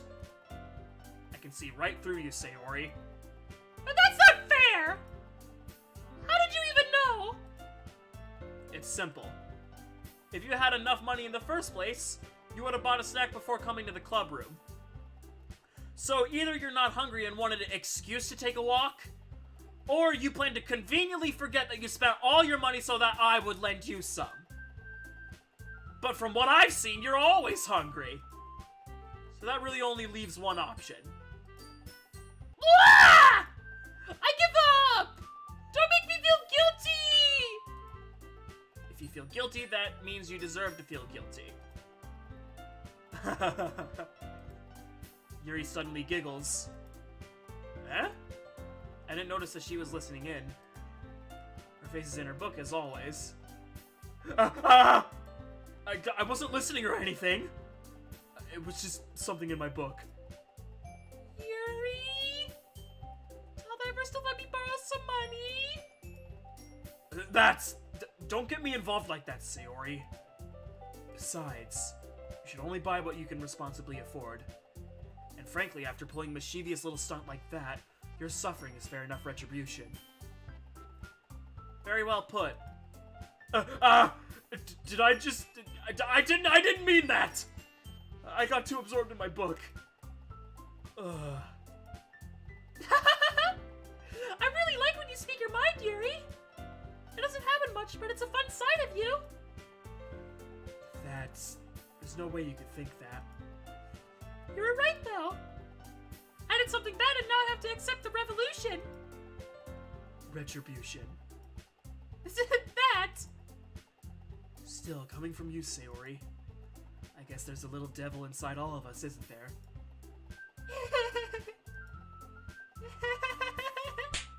Oh!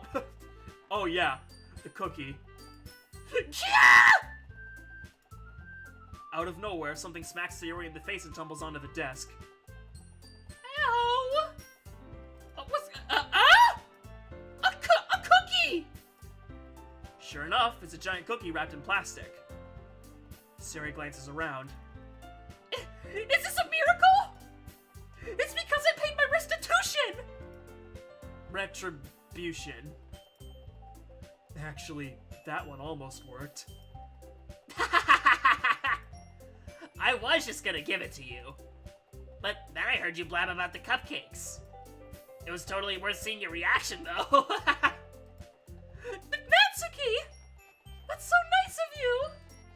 I'm so happy! Sayori hugs the cookie. Just eat it already! Sayori rapidly tears open the wrapper and takes a big bite. It's so good! Sayori suddenly clasps her hands over her mouth. I bit my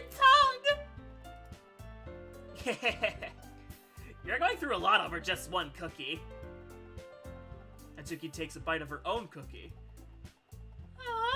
This looks really good too, Natsuki. Can I try it? Jeez. Beggars can't be choosers. But yours is chocolate. Yeah, why do you think I gave you that one? Fine. Still, I'm really happy that you shared this one with me. Sayori gets out of her seat and goes behind Natsuki, then wraps her arms around her. Jeez. I get it. Cookie still in hand, Natsuki reaches up to nudge Sayori off of her. Sayori suddenly leans down and takes a bite out of Natsuki's cookie. Okay, hey! Did you seriously just do that? Mouth full, Sayori trots away to safety. Yuri and I laugh as well. Jeez, you're such a kid sometimes! Oh, I saw that error message. I lean back in my chair and survey each of the girls. I notice that Sayori and Monica are discussing something and listen in covertly. I take one of my books out of my backpack and prop it up with my hands. I stare at the same phrase and reread it over and over again. We're probably gonna seem really lame compared to all the other clubs, though. Oh, we can't give up. Festivals are our chance to show everyone what literature is all about. The problem is that the problem is that the idea of a literature club sounds too dense and intellectual. It's not like that at all, you know? You just need a way of showing that to everyone. Sometimes that speaks to their creative minds. That doesn't solve the problem, though. What do you mean? Even if we come up with the most fun thing ever, nobody will come in the first place if it's a literature event. So it's more important to figure out how to get people to show up in the first place, you know? After they come, we can do the thing to speak to their creative minds. Oh, that's a good point. In that case, do you think food will do the trick? Well, what kind? Oh, well, I guess we could... Cupcakes! Good thinking. Natsuki would love to do that. Oh, you're right! Natsuki makes the best cupcakes! That works out perfectly! That wasn't why you suggested it? Cupcakes speak to my creative tummy. Cupcakes it is, then. I'm hungry. Anyway, we still need to work out the details of the event itself. Event? Guess I heard correctly yesterday. However, I haven't heard of any event coming up while in class. Perhaps a club-exclusive event? From the way they were positioning the proposition of cupcakes, they are attempting to attract new members. Or any feeble attempt to try... Bleh. Or another feeble try getting me to join. It isn't like I haven't entertained the thought. My afternoons are much more empty than I originally anticipated. But do I want to, though? I do enjoy reading. It is my only pastime for a majority of the evening. And I already come here to walk Sari home every day. Hello? I'm broken out of my trance-like thought by Sari waving her hand in front of my face. What do you want? I've been calling your name! Speak up, then. I look up at her. What is it? Do you not want to be here, Diverse? You're not really investing yourself in the activities. Activities? No one is doing anything. I'm literally just waiting for whatever your girls have planned. And am I reading? Is that not related to literature? I guess. Well, you guess correct. You just look really tired. Do I? Yeah, so I thought maybe you dozed off. I can assure you I was very much conscious. I was thinking about something. Oh? Also, I noticed you were late to school at times. Huh? Do you oversleep, Sayori? Not every day. That's not very convincing. How many days this past week have you gotten up on time? It's a secret. I knew it. Come on! At least give me the benefit of the doubt. I can't even do that. Look, Sari, it's written all over you. Huh? Sari glances around at herself. Yep. That was one of my favorite lines from the base game. How is it written all over me? You were clearly in a rush this morning. Look, your hair is sticking out all around here. I run my fingertips down to the side of Sari's hair, trying to straighten it out. Man, do you really need a brush for this?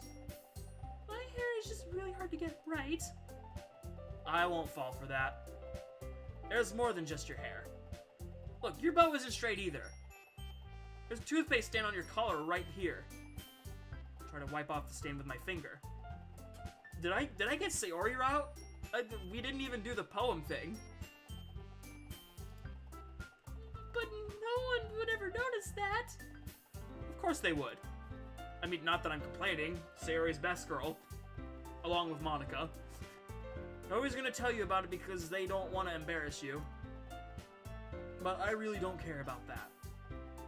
Hey, you meaty! And you don't even keep your blazer buttoned up. Seriously, Sayori, why do you think you don't have a boyfriend yet? Ah! That's super mean! Sorry, but you'll thank me later. I start to button her blazer from the bottom. Once you see how much better it looks, you'll change your mind. This is so funny. What is? Your lack of care for your own looks? I was just thinking how weird it is to have a friend who does these kinds of things. Well, we live right next to each other, attend classes with each other, and I walk you home afterward. Let's just say I don't want to look like a slob when I'm around you. You need to care about your appearance, Sayori. The more disheveled you look, the easier it is to stand out to people. But isn't it okay to stand out? But isn't it okay to stand out? Like being unique? Not for everyone. Some people prefer to remain hidden in crowds. Sayori looks at me when I say that sentence. You can just say it out loud, you know. Oh, you're talking about yourself, are you not? Yeah, that's what I thought. How did you know? I smirk. It's okay, though. I'm glad we're like this. What do you mean, we, woman? I'm doing this for your own good. There's no we to be considered here. Still, I appreciate it. Hey, be careful! The button might come off! This button is rather difficult to close. I struggle to fully close the button near her chest. Jesus, does this blazer even fit you anymore? It did when I bought it. Ugh. If you ever buttoned it, you would have been noticed soon that it doesn't fit you anymore. You should probably lay off the junk food. Sayori smiles. Why are you smiling? It means that my boobs got bigger again. Oh wait, never mind. It means that my boobs are getting bigger. That was not the exact, vanilla thing that like, someone who has some degree of self-respect. I won't lie, it is a little strange to see Sayori's blazer buttoned up like that. The short time I've known her, it has always been unbuttoned. The fact that the school lets it go on is even more puzzling. But it's so stuffy. It's not worth it at all. Sayori hastily unbuttons her blazer once more. Whew. That's so much better. Sayori puts her arms out and twirls around. You're an odd one, Sayori. I'm gonna use the bathroom. Sayori trots out of the club room. I look around the room. Yuri has her face buried into a book. Monika's casually writing down in one of her notebooks, and Natsuki has disappeared into the closet. It would seem awkward if I just sat here doing nothing. Which girl do I talk to? Is this gonna be the actual route? If it is, I'm saving here. How about Monika? Monika chuckles quietly to herself. I glance in her direction and our eyes meet. She smiles and holds the gaze. I decide to scoot next to Monika. Hey, Monika. Oh, hi, Diverse. What's up? Just wondering what you were up to. I heard you giggle. Yeah, I was laughing about a silly little phrase I thought of. Oh, let's hear it. Okay, if you say so. Write whatever you want, then remove the first and last paragraph. What? Well, I'm just exploring it since I always feel that you should write whatever down, then fix it later. This kind of relates to that, but in a more comical style. Comical? Yeah, I guess it somewhat is. Monika smiles at me. So I walk past... Excuse me. So I walked past the music room earlier and I saw you playing piano. Oh, you did? That was during lunch, right? Yeah, I wasn't trying to spy or anything. I just heard someone playing as I walked past. It wasn't half bad, so I looked in and saw it was you. I'm not that good yet. I just started playing recently, actually. Well, what I heard wasn't that bad. So you just started playing in your own volition? Yep, that's pretty admirable. You think so? Takes a lot of courage to learn something on your own. I've definitely found that on my own.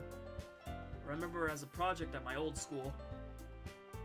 I was told to navigate myself out of a rugged wilderness that school regularly used for multiple purposes.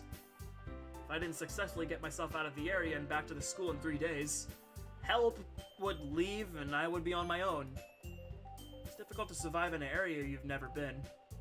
I was only given a few bottles of water and a couple of rations. It was a difficult 3 days, but I managed to do it. Ever since then, I realized that surviving on your own off of basically nothing is much harder than anticipated. Ever since, I try to train as much as possible. Well, I enjoy it so. I didn't find it difficult. At times. You amuse me, Monica. So diverse. You're quite the mystery around here. Am I now, huh? Yep, and I think it's because none of us know anything about you. I mean, you did kind of show up out of nowhere here at the school. Oh my, that sounded quite rude. I'm sorry. Rude? You pointed out what was fact. And yeah, I kind of had the feeling you girls looked at me like I was an alien at first. In fact, a few of the other girls still look at me like that. Oh? It's not like I mind. I mean, I'm used to it. Well, I won't lie, I am a little curious about you. Hmm? Perhaps you could answer a few questions for me so I could kind of get to know you better? Monica wants to get to know me better? If I wasn't careful, I would assume she had somewhat of an interest in me. Which can be good and bad. Well, if there are questions that I can't answer, I don't see why not. Oops. Great! So diverse, first off, how old are you? I'm 18. Monica smiles at my answer. She probably is happy that I'm going along with the game of hers. I'll humor her for now. What's your favorite color? Don't have one. Any that you prefer? Navy blue, I guess. Monica taps her chin a few times with the back of her pen, signaling that she's thinking. Favorite animal? Lion. Oh, for courage? You're on the right track. Monica's smile grows. Do you have any siblings? None. What do you like to do for fun, Diverse? I like to exercise and read. That's pretty much it. Exercise and read, huh? That's really interesting. If you say so. Last question for now. Siri mentioned that you had a part-time job. What do you do? Nothing of importance. I'm only called when I'm needed. Oh. I can tell Monica isn't satisfied by my answer. What do you do for fun, Monica? Well, I like learning new things, challenging myself, and of course, writing. So you're the definition of academic, huh? I guess. I just like to be the best I can be. And what possibly brought you to that drive? What do you mean? Well, no one just wakes up and decides what you have chosen for yourself. There's generally a trigger that causes that. You're pretty smart, aren't you, Diverse? I guess so. I learned that from an elder in my life. Monica dodges my question. Something presumably bad happened to her in the past that she doesn't want to reveal. I didn't answer her question, so it's only fair for her to not answer mine. However, the hurt look on her face somewhat weakens my stance. I'm sorry if I hit a sore spot for you, Monica. No, it's okay, Diverse. So what got you into literature? I try to change the subject to something she's passionate about. Literature? Her demeanor immediately changes back to the normal Monica. Well, I just love how it is applied in many different ways. In fact, the different ways that it is interpreted and orated can definitely change someone's mood easily. It just fascinates me. That's good. I guess I have to agree with you, Monica. The different ways that literature is applied can deliver a multitude of emotions. Hello again, fellow people, what have I missed? Nothing much. Mostly just base game, talking to everybody. We're learning a little bit more about this MC. I mean, I read from the download page of this mod that this MC is pretty mysterious compared to the original one. So, yeah. Exactly! She smiles. That smile, I don't know why it feels like I've seen it before. Oh! Well, yeah, that's what I thought.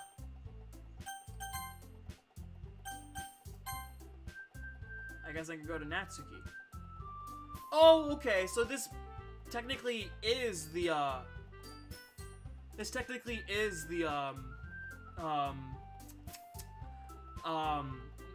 route chooser, I think? Ugh! I hear Natsuki utter an exasperated sigh from within the closet. She seems to be annoyed by something. I approach her in case she needs a hand. You looking for something in there? Frickin' Monica! She never puts my stuff back in the right spot. What's the point in keeping your collection organized if someone else is just gonna mess it up? Natsuki slides a bunch of stacked books and boxes across the shelf. What is she looking for? Collection? Oh wait, didn't Monica say the other day that Natsuki keeps a manga collection in the club room? Are you looking for manga? You read manga, right? I've read some, but I don't actively read it. Don't ever have the drive or time to, really. Manga is one of those things where it is either your type of thing or it isn't. For me, it is the latter. Purely because I've never read a lot of it. There's a lone volume of manga amidst a stack of various books on the side of one of the shelves. Curious, I pull it out of the stack. There it is! Natsuki snatches that out of my hand. She then turns to a box of manga and slips the volume right into the middle of the rest. Ah, much better. Seeing a box set with one book missing is probably the most irritating sight in the world. Looks like Natsuki has a form of obsessive-compulsive disorder. Can't lie, it's slightly bothered me as well. I got a closer look at the box set she's admiring. Parfait Girls? It's a series I've never heard of in my life. That probably means it's either way out of my demographic, or it's simply terrible. If you're gonna judge, you can do it through the glass on that door. She points to the classroom door. Making assumptions like that is extremely stupid, Natsuki. Well, you have it written on your face. So you can read my emotions solely based on my bearing? I stare Natsuki directly in the eyes. Why are you staring at me like that? What am I thinking right now? I don't know, maybe something stupid. I continue to stare at her. What I am doing is a simple intimidation factor. If you manage to keep a bearing and focus solely on the subject's eyes, they begin to second-guess themselves over the most simple of things. It is solely out of a growing intimidation. You can almost ask any untrained person. Having someone consistently maintain eye contact with you can easily create unease. Once you've displayed unease, they've already won. Can you stop? Natsuki shakes slightly. Yeah, sure. Natsuki, I believe you had the wrong idea at my reaction to this manga. I've never heard of it before, so I have no right to judge it. Yeah, you shouldn't judge things without learning about them. Exactly. Kinda like me, huh? What do you mean by that? Well, I recall when I first walked into the club room. You attacked me simply because I was a male. You didn't get the chance to learn or get to know me. So in a sense, you're a hypocrite. Right. I guess I was wrong about that. I'm sorry. You're fine. It's not like it hurt my feelings or anything. Natsuki looks off to the side. Anyway, what is this manga about? It's a little embarrassing to admit, but I am interested in this. Oh, let me show you! Natsuki pulls out the first volume of her Parfait Girls from the box. She shoves the book right into my hands. I stare at the cover. It features 4 girls in colorful attire striking animated feminine poses. It's exceedingly moe. Don't just stand there! Natsuki grabs my arm and pulls me out of the closet. Then takes a seat against the wall beneath the windowsills. She pats on the ground next to her, signaling me to sit there. Wouldn't chairs be more comfortable? That was a slow transition. I take my seat. Chairs wouldn't work. You can't read at the same time like that. Wait, we're reading this together? Duh. Oh, okay. Guess it is easier to be close-quartered like this. Don't just say that! Don't make me feel weird about it. She crosses her arms and scooches an inch away from me. Alright. I didn't exactly expect to be sitting this close to her either. I will admit, she caught me off guard. It's only a few seconds before Natsuki once again inches closer, reclaiming the additional space while she hopes I won't notice. I can feel her peering over my shoulder, much more eager to begin reading than I am. Wow, how long has it been since I read the beginning? You don't go back and flip through the other older volumes every now and then? Not really. Maybe sometimes already after I've already finished the series. Are you paying attention? I am, but nothing's really happened yet, so I can talk at the same time. It looks like it's about a bunch of friends in high school. Typical slice-of-life affair. I really enjoy those. Life is never as happy as these stories make it seem. I find it very unrelatable. Sure, maybe for a little bit life will stabilize and mellow out. But no matter what, it's gonna kick your door down and drag you out. And even if you kick and scream, it will be of no avail. So, what should I expect from this? Is there gonna be a plot? Well, obviously! You think I would enjoy something that didn't have a plot? I mean, well, I guess I know what you're saying. A lot of the beginning is about simple things. Like, there's a really funny chapter where they're obsessed with the guy at the ice cream shop. That just helps you to get to know the characters. And besides, it's still entertaining. But later on, there are all kinds of drama. Like when they get into all their backstories and when some of the romance starts to happen. That's really what makes it good. There's so many touching parts. That a fact? Sounds like you really know what you're talking about. Maybe I underestimated you. Hey, wait! What's that supposed to mean? It isn't hard to understand. Natsuki gives me a little shove. I just meant that I haven't yet seen you at your full power. Good save. Huh, this chapter seems like it's about baking. It's just a guess, but is there a lot of baking in this manga? Well... Natsuki pauses for a moment as if she didn't want to admit something. Yeah. Why does that matter? Well, you enjoy baking too, right? That's just a coincidence! I just happened to get into baking around the same time I got this manga. Like, I would ever get into anything because it's in a manga. I feel bad for anyone that impressionable. Definitely not a coincidence. I guess that explains Natsuki's interest in baking. Still, of all the hobbies to pick up from the manga, that's definitely one of the better ones. Not to mention, she's really good at it, so judging is fruitless. We read on for a few more minutes. I finished a couple chapters at this point. Are you sure this isn't boring for you? It's not!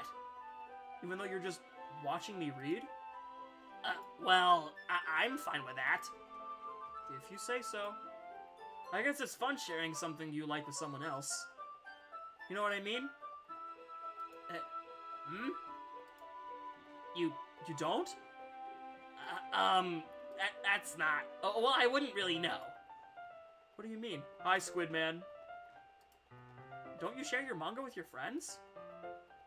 Could you not rub it in? Jeez.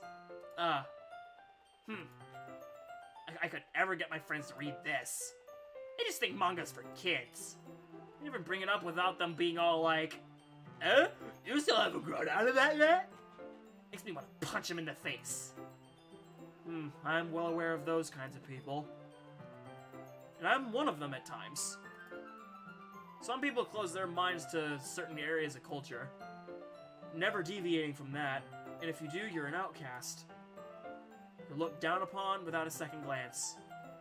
Natsuki glances down at my right hand, which is in a fist.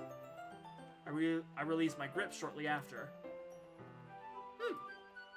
Yeah, that's pretty accurate. I mean, I feel like I can't even keep it in my own room. I don't even know what my dad would do if he found this. At least it's safe here in the club room. Which route are you on?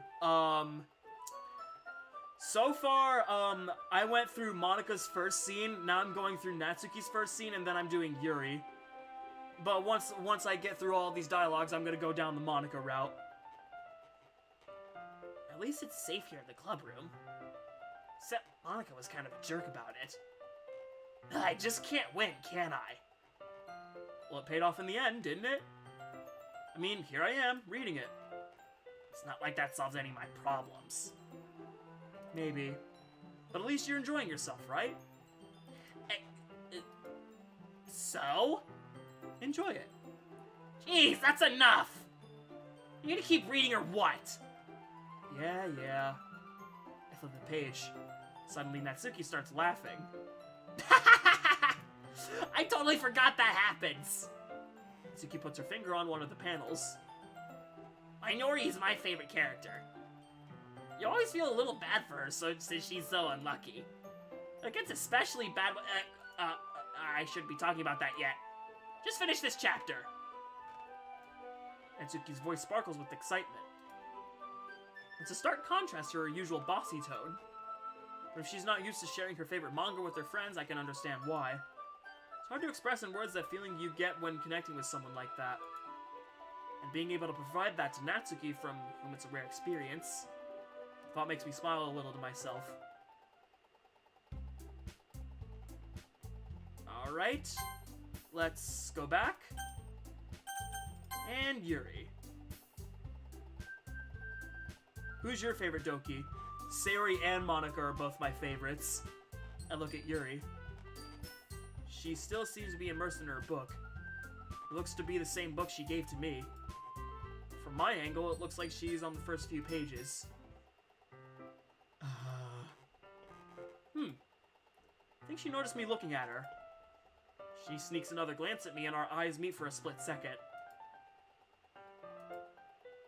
That only makes her hide her face deeper into her book. My apologies, I was just spacing out. Yuri seems too tentative as it is. Probably doesn't help that I was practically staring at her, mentally docketing every movement she made. Sometimes I just find myself too invested in making a note of what everyone around me is doing. It was part of my training, I need to always be aware. But sometimes that training can take over in environments like this. I like Monica and Sayori Yuri, but I hate that. Same here, man. I mean, Sayori and Monica are my favorites. Yuri's fine. She's okay. I like her. She's fine. But I hate Natsuki. As evident in some of the mods I've actually written. Doki's Go Boating, that I've made her very unlikable in that mod. Oh. It's fine. If I was focused, I probably wouldn't have noticed in the first place. But I'm just rereading a bit of this, so... That's the book you gave me, right? I wanted to reread some of it. Not for any particular reason. I've skimmed the summary of it. Seems interesting. I'm glad to hear. Once it starts to pick up, you might have a hard time putting it down.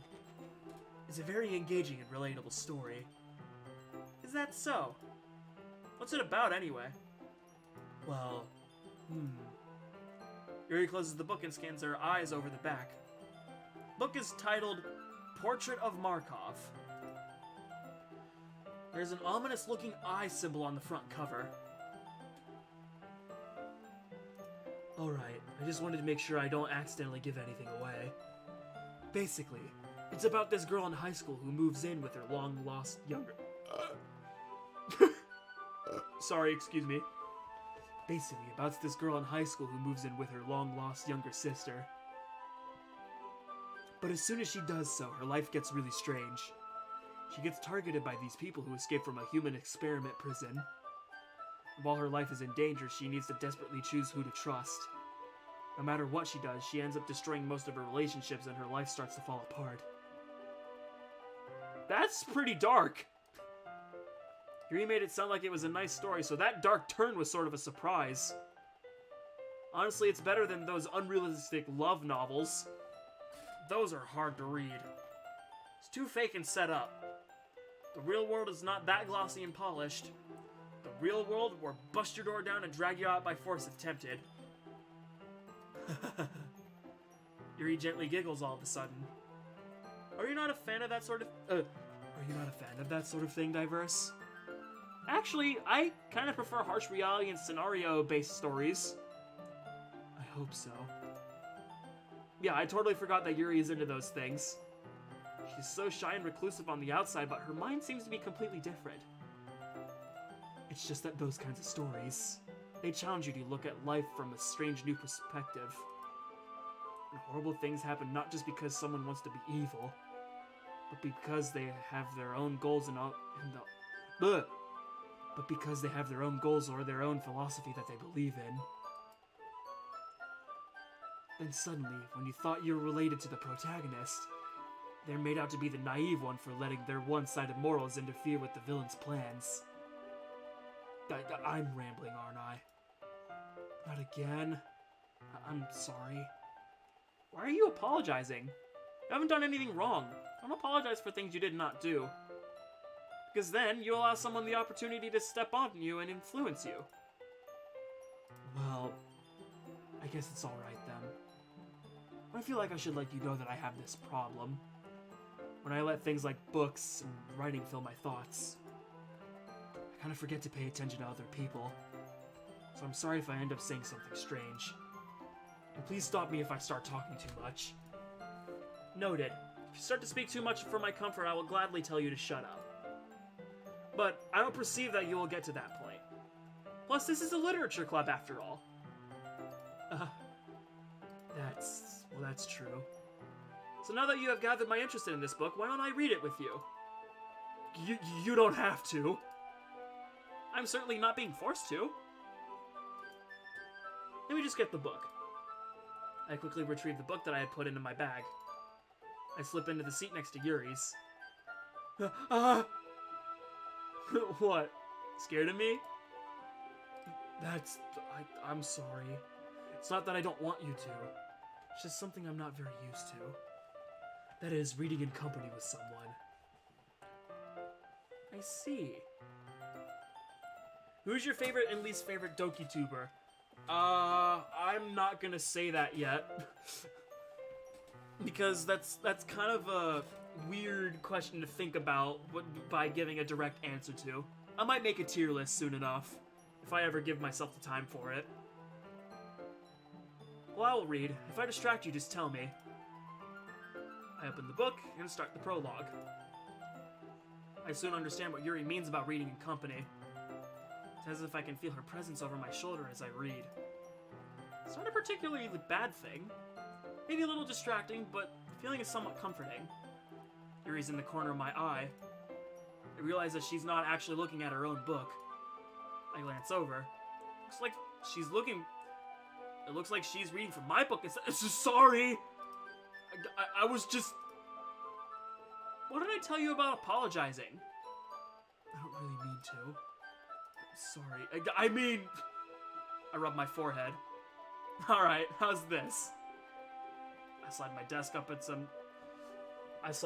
until it's up against Yuri's, then hold my book more between the two of them. I suppose it's alright. Yuri timidly closes her own copy. Once we... Excuse me. Once we each lean in a little bit, our shoulders are almost touching. I maintain my form even if Yuri touches me. I try to turn the page, but realize that this was going to be more difficult than I thought. Here. Yuri takes her left arm and holds the left side of the book between her thumb and forefinger. Ah. I do the same with my right arm and on the right side of the book. That way I turn a page and Yuri slides it under her thumb after it flips to her side. Excuse me. Are you ready? To turn the page. Go for it. I glance over at Yuri's face again and our eyes meet. We continue reading. Yuri no longer asks me if I'm ready to turn the page. Instead, I just assume that she finishes the page before me, so I turn it by my own volition. We continue the first chapter in silence.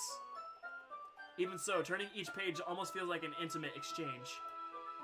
My thumb gently letting go of the page, letting it flutter over to her side as she catches it under her own thumb. Be a silly thought, but the main character kind of reminds me of you a little bit. You think so? How does she? Well, I guess she's more blunt in a lot of ways, but she also second-guesses all the time that she says and does. Like, she's afraid she'll do something wrong. It's not like I can see into your head or anything, but you're kind of reminiscent of some of your mannerisms. I see. You remain silent for a moment. But Diverse, that's probably a terrible thing to have in common with her. Ugh, that's so embarrassing that you think that. Huh? I don't believe I intended it badly or anything. I guess I could rephrase it. It is rather cutesy. What are you saying all of a sudden? Okay, everyone. I think it's about time we share today's poems with each other. We might not even have enough time if we wait too long. Yuri exhales, spared from finishing her thought. Is that alright, Yuri? You look kinda down. Sorry if you haven't been looking forward to this. No, it's not. It's fine. I'll make a note of where we are. Okay. I take a mental note of where I left off in the book and slip it back into my bag. Alright, we have successfully went through each of the routes. But I'm going to do this so we can stay true to Monika's route. Whee! There we go. I have something extra planned today, so if everyone could come sit at the front of the room. Is this about the festival? Well, sort of. Ugh, do we really have to do something for the festival? It's not like we can put together any good in just a few days. We'll just end up embarrassing ourselves instead of getting any new members. That's a concern of mine as well. I don't really do well with last-minute preparations. Don't worry so much. We're gonna keep it simple, okay? We won't need much more than a few decorations. Jared's been working on posters, and I've designed some pamphlets we're giving out during the event. Okay, that's great and all. That doesn't tell us what we're actually going to be doing for the event. Ah, sorry, I thought you heard about it already. We're going to be performing. Performing? Monika? Yeah, we're going to be having a poetry performance. Each of us are going to choose a poem to recite during the event. But the cool part is, we're also going to let anyone else come up and recite poems too. Suri's putting it on the posters in case anyone wants to prepare ahead of time. Suri, who's been coloring a poster, holds it up for us to see. Are you kidding me, Monika? You didn't already start putting up those posters up, did you? Well, I did. You really think it's that bad of an idea? Excuse me. Well, no. It's not a bad idea. I didn't sign up for this, you know? There's no way I'm gonna be performing in front of a group of people like that. I agree with Natsuki. I could never in my life do something like that. Imagining it, Yuri shakes her head in fear. Guys? No, Sayori, I understand where they're coming from. Remember that Natsuki and Yuri had never shared their poems with anyone until just a couple days ago? So we'll have to ask for them to recite their poems out loud to a whole room full of people. I guess I kind of overlooked that, so I'm sorry. But I still think we should give it our best. We're the only ones responsible for the fate of this club. If we start the event and each put on a good performance, that'll inspire others to do the same. And the more people who perform, the better we'll be able to show everyone what literature is all about. Yeah! It's about expressing your feelings, being intimate with yourself, finding new horizons, and having fun! That's right. And it's those reasons that we're all in this club today. Don't you want to share that with others? To inspire them to find the same feelings that brought you here in the first place? I know you do. I know we all do. If it all takes is standing in front of the room for 2 minutes and reciting a poem, then I know you can do it.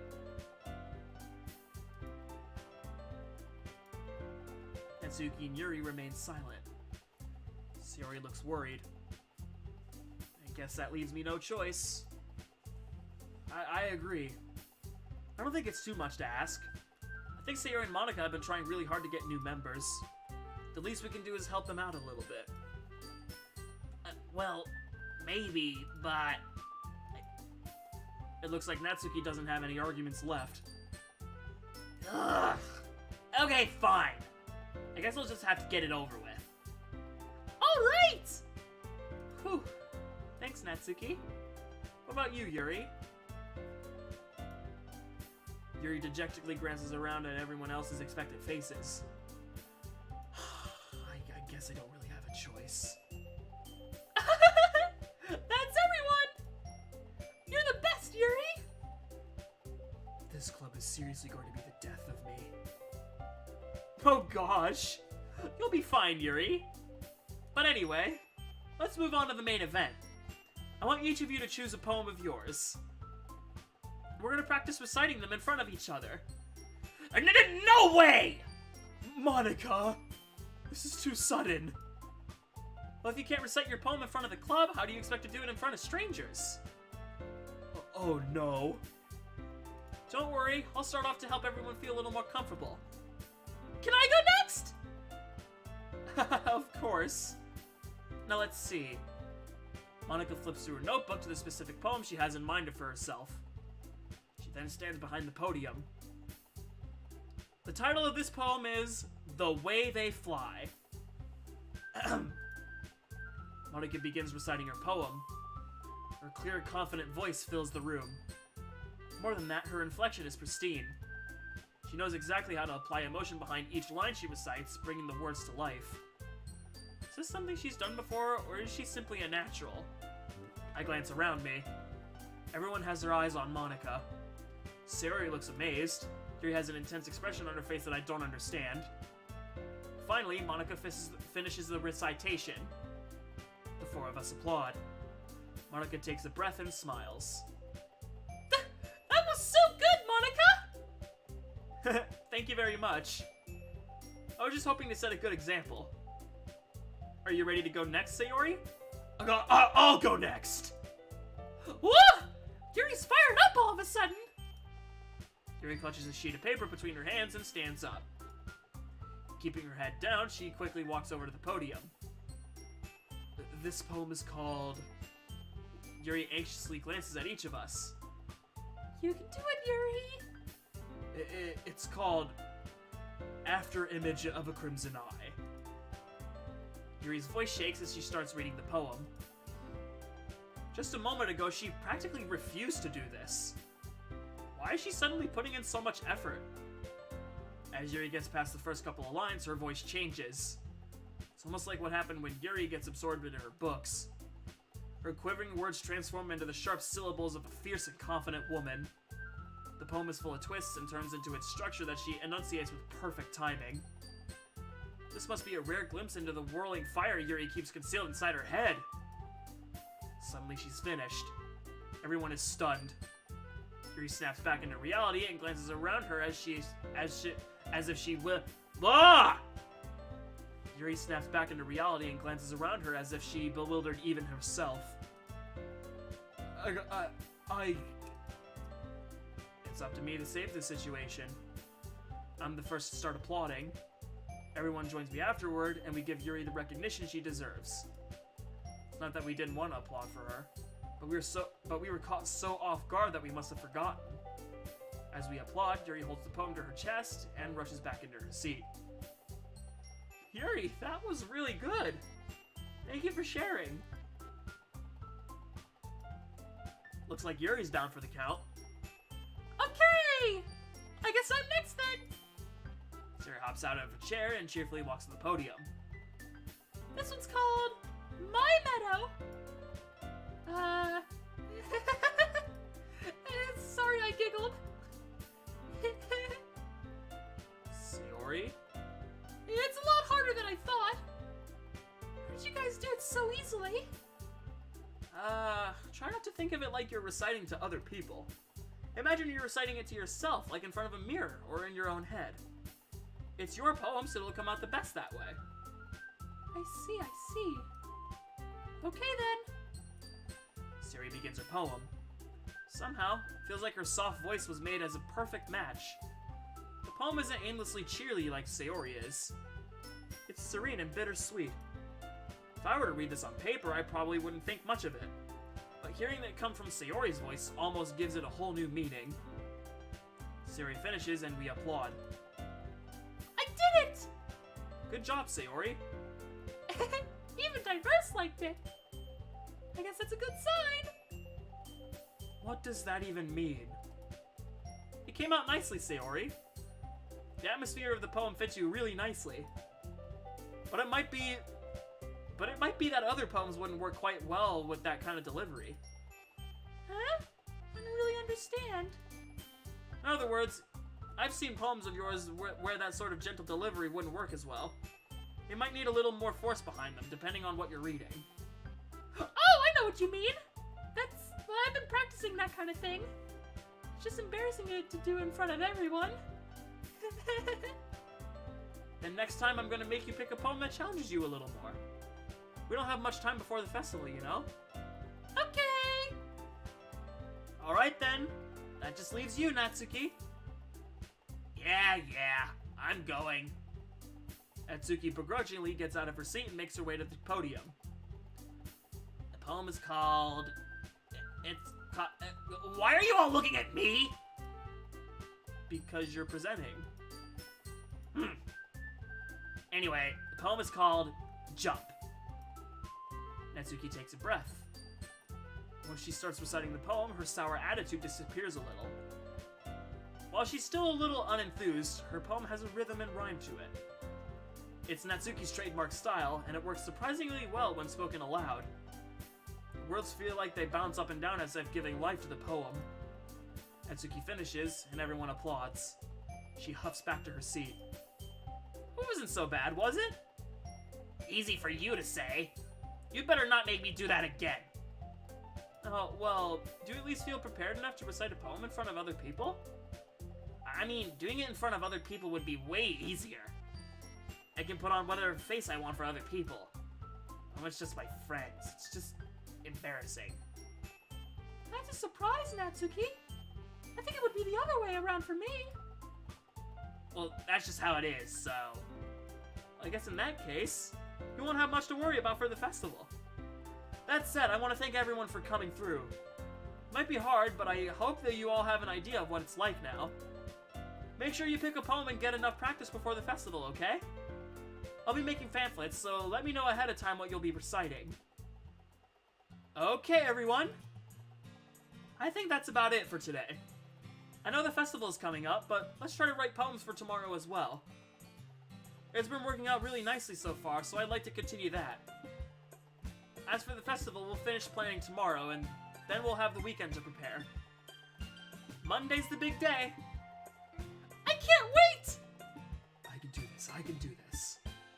Alright? I stand up. Ready to go, Sayori? Yep! Look at you two, always going home together like that. It's kind of adorable, isn't it? No reason to make a big deal out of it. It's the only reason why I'm here for, anyway. Must be a little nice, though. I'm not important, so I guess not. Each of the girls shoot me a puzzled look. They don't look, they don't look very puzzled. It's okay, Diverse. You don't have to say it. Whatever, let's go already. I walk home with Sayori once more. I feel something is different this time. Sayori's much more quiet than normal. Sayori, why are you quiet? Huh? What do you mean? Well, normally you would have been talking about something I would normally tune out. Ever since we left the club earlier, you've been very silent. I don't mind silence, but if it's from you, it's creepy. Well, I guess it's because of one thing you said back there. Huh? You said that you weren't important. But you are! What are you saying?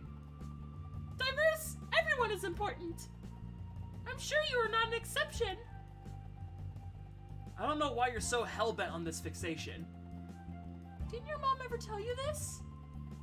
My mom? Well, I've never met her, so I don't really know. Oh. I'm sorry for bringing it up. Woman, what is with this sad face? I don't care. But everyone needs a mom figure. Well, I guess there was one woman. She took me in while I was young and cared for me. Oh, so she was like your mom? I wouldn't really call her a mom type of woman. She was my guardian for sure. Oh!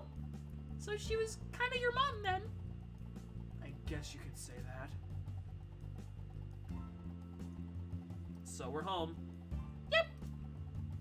Listen, Diverse. I know you don't want to join the literature club, but I just want to say thank you. Huh? This made me really happy. I know you haven't made that many friends at school yet. I guess I am just saying I appreciate you staying after school for me. Sayori. Honestly, I've kind of enjoyed my time at the club. What? Wipe that look off your face. I guess it's just my silly way of saying, let's do this. I am going to join the literature club. Oh, wait, for real? Yes, but there's no need to get as excited as you are. I'm so happy, Diverse! Syria hops up and wraps her arms around me. Get off me! I remove her arms from around my torso. Listen, if you're gonna make an assault such as that one on me, I need a damn warning. Sorry. I'm just so happy. Syria turns and starts to skip off to her house. Bye, Diverse! Yeah. I watch her leave. Did I just make a mistake? I guess we will see. I crack a smile and begin to walk home. Oh! Ow! Anyway, the smile didn't last for more than 4 seconds before my phone rings. Already? I said it wouldn't be as often.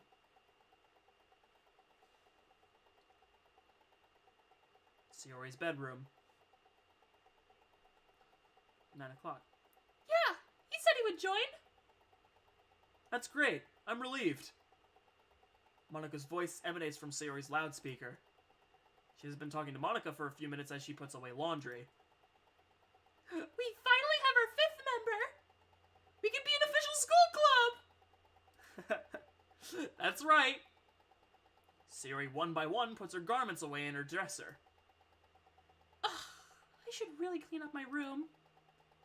Is it still messy? Yeah, I don't really clean it that often. Well, what if Diverse came over and saw that? What do you mean by that? Well, he would see your room all dirty, silly. Why would he be in my room? Sayori takes a second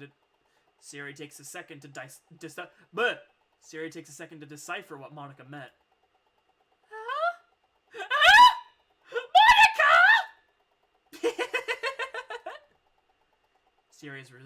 Sayori's reaction causes Monika to giggle. That is gross! Alright, I'm sorry. I step out onto the back patio that leads to my backyard. The silence outside makes it so much easier to think. I sit down on a lawn chair and lean my head back so I can look into the stars. God. The exasperated sigh I have somewhat relieves my frustration. Lately, the company has been calling me in more and more, but not even for my intended purpose. For odd jobs here and there. Go get this. Go deliver that. Just shut up already. I really wish I could say that. I wasn't trained for office work. To top it off, when I was permitted to come here, I was told I was going to be a reserve. To only be used when absolutely necessary. If you were here, you would correct this frivolous behavior. But you're not. And I am not my own. I am on my own. Would you have been proud of me for what I did? I looked that softened executive in his face. Why am I being called? Why is your intern too scared to look you in the eye? Such insolent behavior from... The look on his face when I stepped closer to him made me smirk. I wasn't trained to do your intern's job. I'm not your toy. Do not treat me and use me as such. Normally, I would have been apprehended and hauled off for correction. But I think the executive understood that he was out of line. Because I was assigned to another person. Unfortunately, I'm never going to escape that underlying concern in the back of my mind no matter what. It's something I'll never be able to run from. Something catches my eye to my left. It's Sayori's house. Her bedroom light is on and she seems to be changing clothes. That isn't what caught my attention. I hear something in the bushes nearby. The rhythmic sound of Silent's footsteps. I remain low to the ground and silently move towards the front of my house. Could it be? No, it can't be. I close my eyes and wait for the sound again.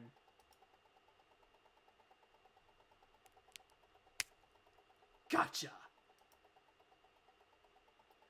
I shulk around the bushes that lead alongside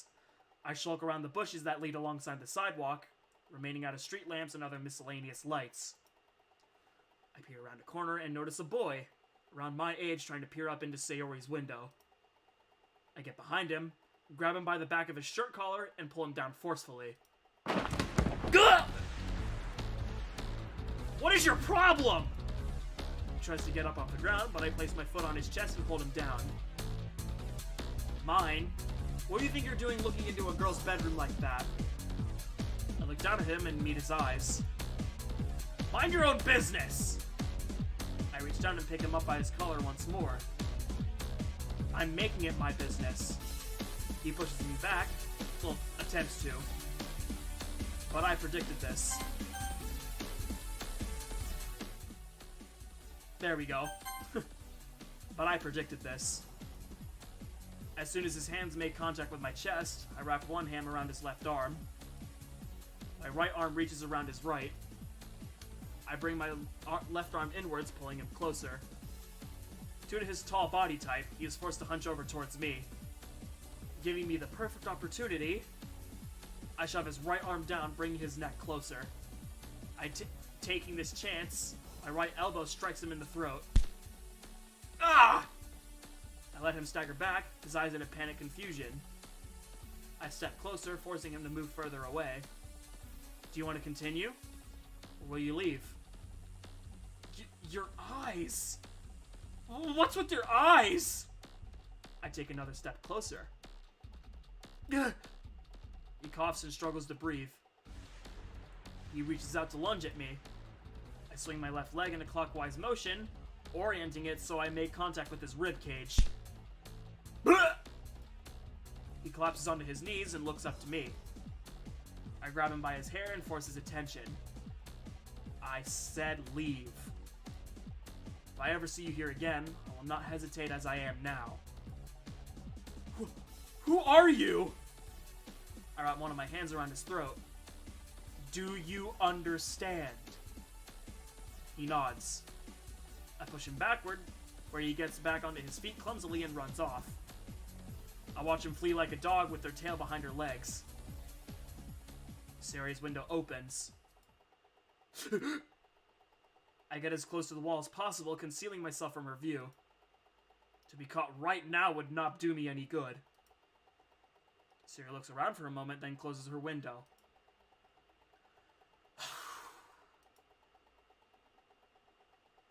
I lie down in bed and stare at the ceiling.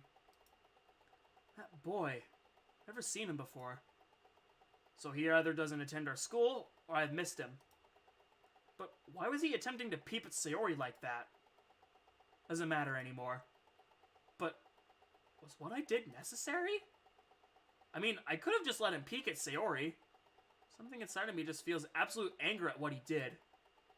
Am I really growing to like these girls?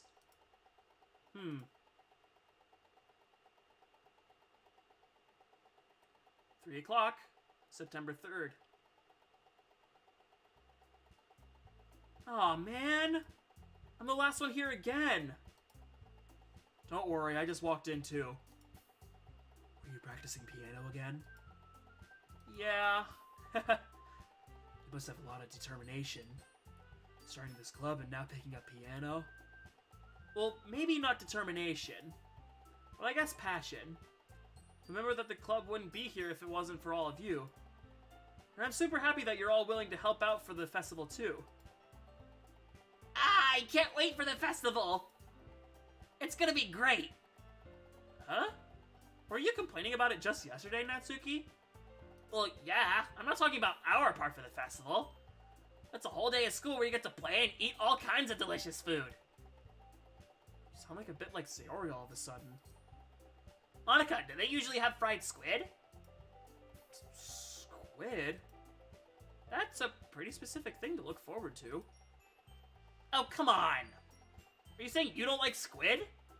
You of all people? I didn't say I don't like it. Besides, what do you mean by you of all people? Because it's right in your name. Monica. That's not how you say my name at all! Also, that joke makes no sense in translation. Never mind. Let's just focus on our own event for now, okay? Fine. Your reactions aren't as fun as Yuri's or Sayori's anyway.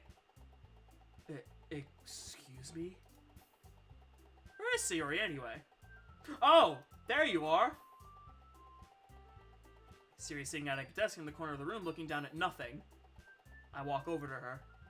Hey, Sayori. I wave my hand in front of her face.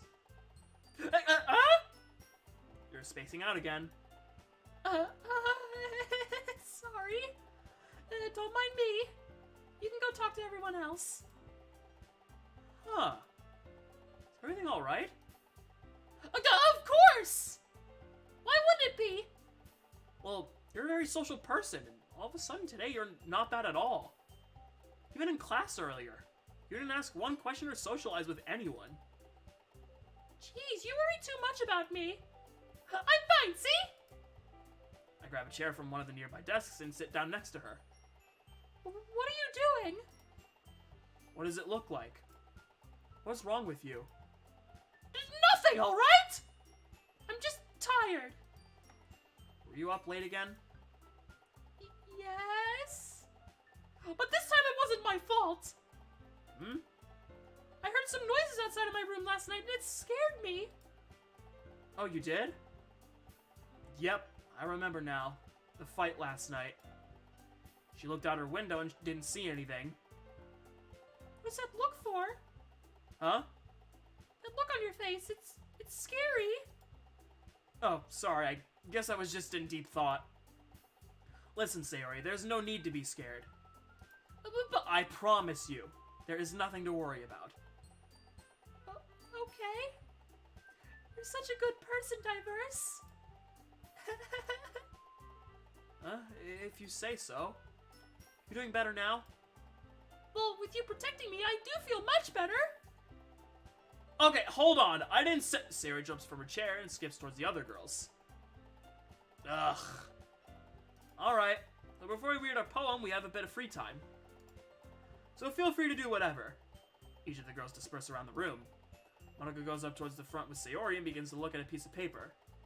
Natsuki goes into the closet and emerges a minute later with one of her mangas.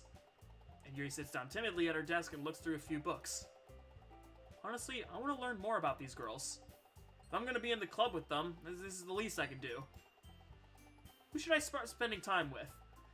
And I think this part right here is where I actually pick the routes, if I'm not mistaken. So, I went through all of the, I'm gonna go through Sayori's route, because I like her the most. I guess I'll go with Sayori. She lives next to me and is so far closer to me than the rest of the girls. Plus, she isn't that bad to be around. Can't believe I'm saying that, though. Since Monika and Sayori are both together, I might as well join them. Oh, Diverse, hi! What are you two doing? Well, we were working on a new poster for the festival. Interesting, let's see. Seer holds it up for me to see. It's a colorful poster with some rather neat handwriting. It presents a pleasant message that intrigues the reader to check out the club for more information. To be honest, it isn't that bad. But must there be that many colors? Yeah, to draw the person in. If you say so. Did you want help with something? Well, I'm not really creative. Just came over to see what you girls were doing. Mainly to see what Sayori was doing. Oh! Alright. Well, we're pretty much finished now. Alright. I walk next to Sayori, placing my hands on the desk. Hi, Diverse! Yo. So about earlier, Yeah? I want to kind of broaden on that a little bit. What do you mean? I said there was nothing to worry about. Yeah? Don't completely rely on me or anyone else to protect you. You should always keep a constant vigilance about you.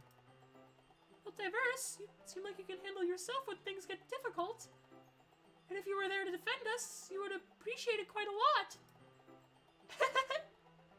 I can't guarantee I'll always be around. What do you mean? Well, I mean exactly that, Sayori. Life can change and affect all of us. So I can never really guarantee that I could be here. You're so sweet, Diverse. Sweet wasn't what I was going for. I was merely explaining to her that my job can easily change things. You never know. One day I may be called off and I could never come back. I don't want Sayori to think of me as a crutch. Anyway, we have some free time before the poems. What did you suppose we do? I don't know. I think spending time with you is good enough. Huh?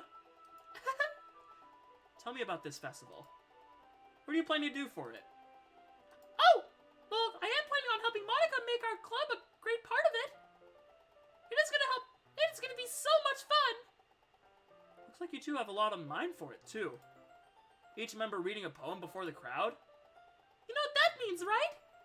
No. Educate me, please. That means you'll have to read a poem publicly, too.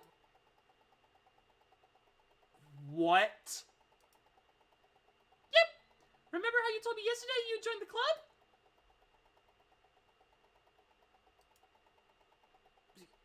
Yeah, I guess I did. God damn it. I guess I dug this hole by myself then. I guess you're right. So you'll do it? I never said that. No, why not? You're a club member.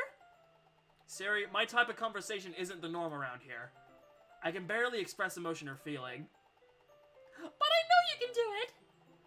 Writing poetry helps me with some of my problems. Can it help you too? Not with who I am.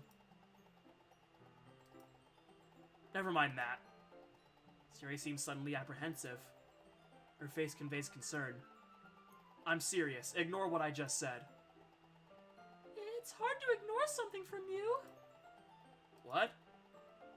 Sari stiffens as if she said something she didn't intend to. I mean, it is hard for me to ignore things people say. Diverse, you are my friend. And if you ever need help, you can ask me, okay? Right. And that same goes for you, Sayori. What am I even saying? I guess I really am growing to like these girls. Especially Sayori. Sari hops up in joy and wraps her arms around me. Gah!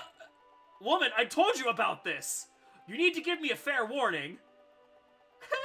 Sorry. I forgot. Oh. I forgot. I forgot. I rub my forehead. You're such a pain at times. Sari giggles at my comment. So what did you plan to read out loud to the club? The poem? Yeah. I don't even know yet. You basically just told me I have to do that. I'm not very happy to do this. I know you can do it, Diverse. I'll think about it tonight. Sari's smile grows. Who's she so happy about? You know, it wouldn't hurt if you smiled every day once in a while. You know, it wouldn't hurt if you smiled every once in a while.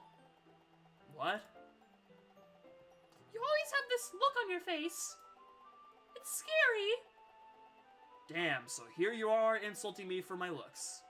Thanks, Sayori. I didn't mean it that way. I know you didn't. I crack a smile and pat her on the shoulder. See? Just like that! You have a great smile. You don't need to hide it. Whatever you say. You don't need to hide it, she says. It's not the fact that I am deliberately hiding my smile. I just don't smile that much anymore. Still, I remain with this fake smile since it eases Sayori. It's something that I have done for a very long time. Diverse? Are you okay? I look back into her eyes. You look like you're thinking pretty deeply all of a sudden. Oh, well, I guess I am. I really can't wait for the festival. And hopefully we can finally get some new members. Well, make sure you plan everything out correctly. Oh! I know what we can do! I raise an eyebrow. You can help me hang up these posters! Alright, yeah, I can help with that. Sarah walks over to Monica and tells her our plans for the time being. I lean back onto the desk and look at my watch. I anticipate it every second. I made it the habit of following the beat of every second. It helps keep you focused at even the most stressful of times. Because how I look at it, time is both a boon and a burden. Other times you're awarded the luxury of it. And still, other times you are severely limited by the lack of it you possess. And having little time and leeway to get something done can cause a lot of unnecessary stress. I've learned to counteract this by keeping the beat with each sound every so often. It helps you learn that each second is crucial and not to be wasted. But in a scenario like this, time isn't my enemy. Okay, ready to go? As ready as I was when you left. Siri and I walk out of the club room and towards the bulletin board a few classes down. Does this look like a good place for a poster? Well, this is rather popular. This is a rather popular part of the school, so I'd say so. Yes! Sierra approaches the green board, which has several other flyers and posters littering it. Posters for different clubs? Yeah. Since the festival is on Monday, a lot of other groups are trying to advertise. A band club, modern art club. There's even a group advertised for school media and networking. There certainly are a lot of things students can do here after school. Yeah, but don't get any ideas. You only just joined and everyone is starting to like you a whole lot. I'm not leaving the club, Sayori. Sayori sighs in relief. She places her hands on the poster, preemptively measuring how much space she needs for it. She places one hand in the middle of the colorful advertisement and holds it in place. Can you hand me a strip of tape, Diverse? Yep. I take the roll of tape that I brought along with us, measure out a fitting length, and cut it. So he takes the piece of tape and fixes one corner to the board. We repeat this a few more times before we finish.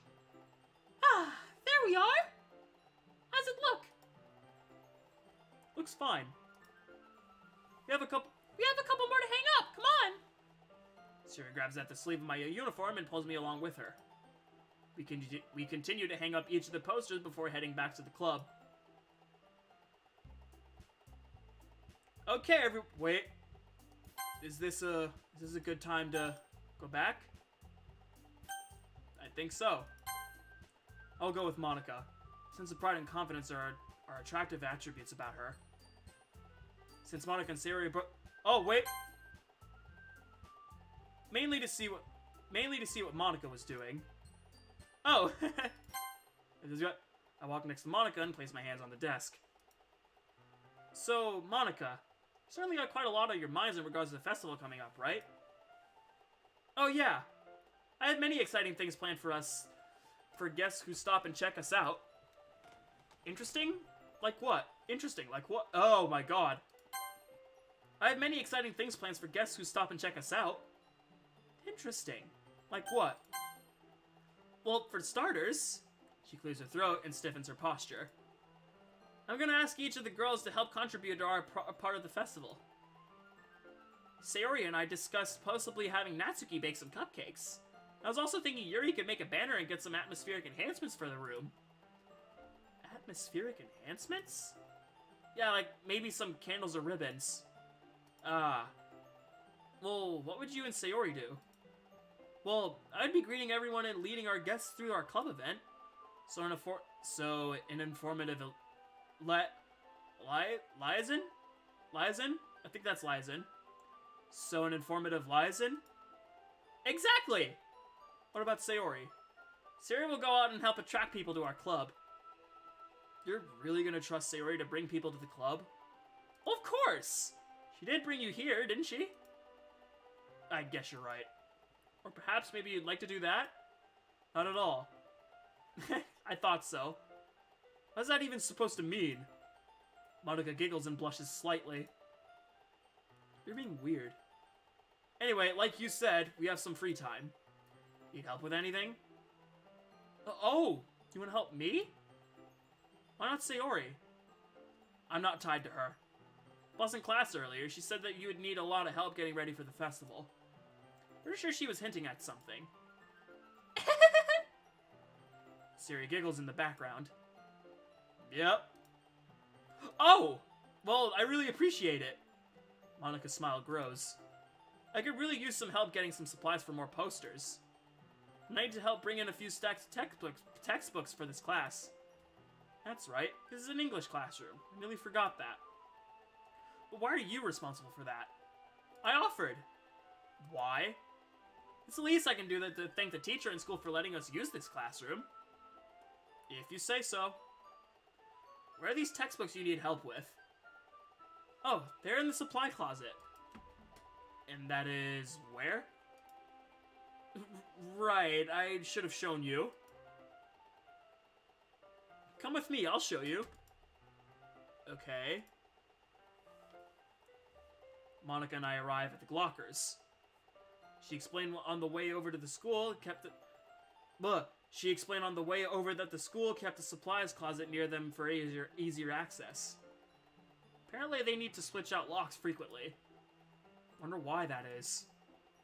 The image of Sayori struggling with her lock floods my mind.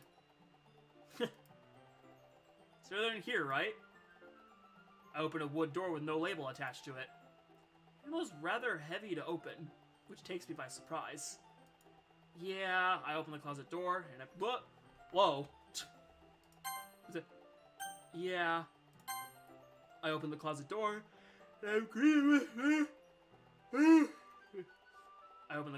and I'm greeted with many shelves of miscellaneous school equipment and supplies. Monica points me to two large brown boxes labeled English 104. This them? Yep, those are the boxes of textbooks we need. Alright.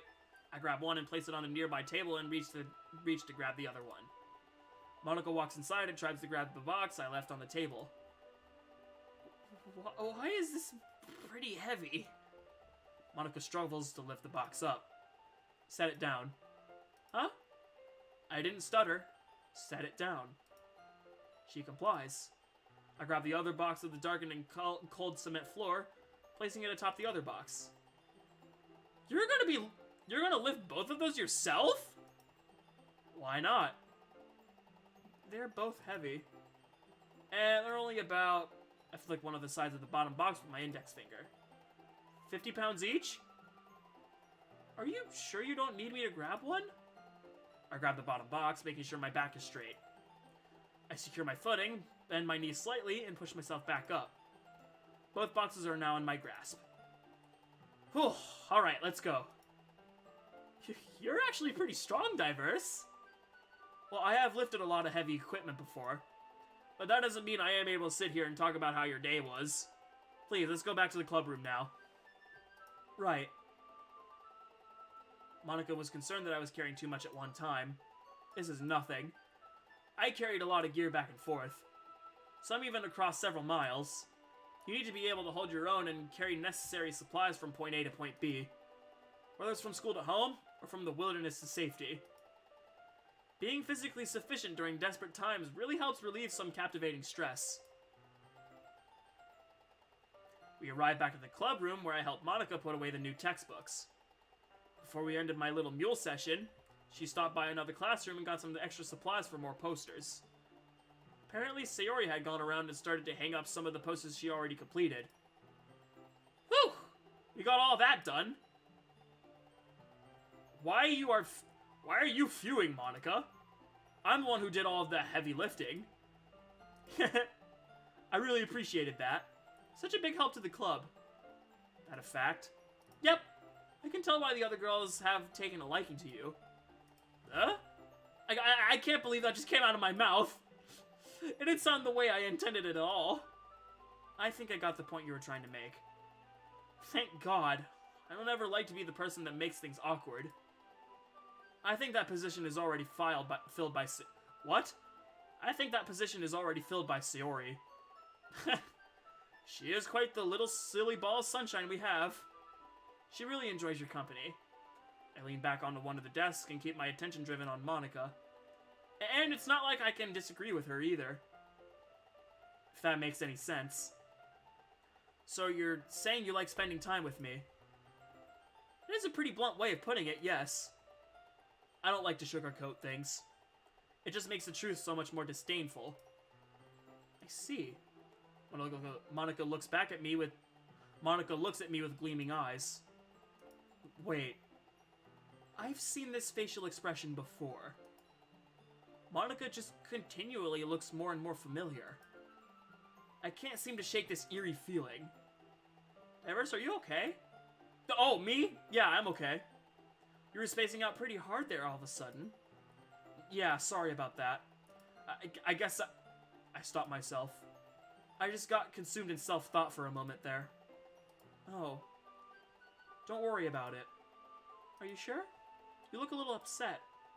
I really hope I wasn't the cause of that. You aren't. Some things are just out of our control, Monica. In fact, spending time here isn't all that bad. It gives me something to do. And that is good. Alright. I start to walk towards my desk.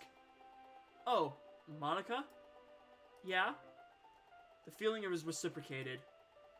Monica's expression lightens, with the smile growing as I turn away. Alright, let's go back. And let's do Yuri. I'll go with Yuri. Her delicate and timid nature makes me want to learn more about her. And I'm quite curious. Suddenly, I notice Yuri peering at me from over her book. But she looks away just as quickly with the flustered look on her face. She realizes that she won't get anywhere like this.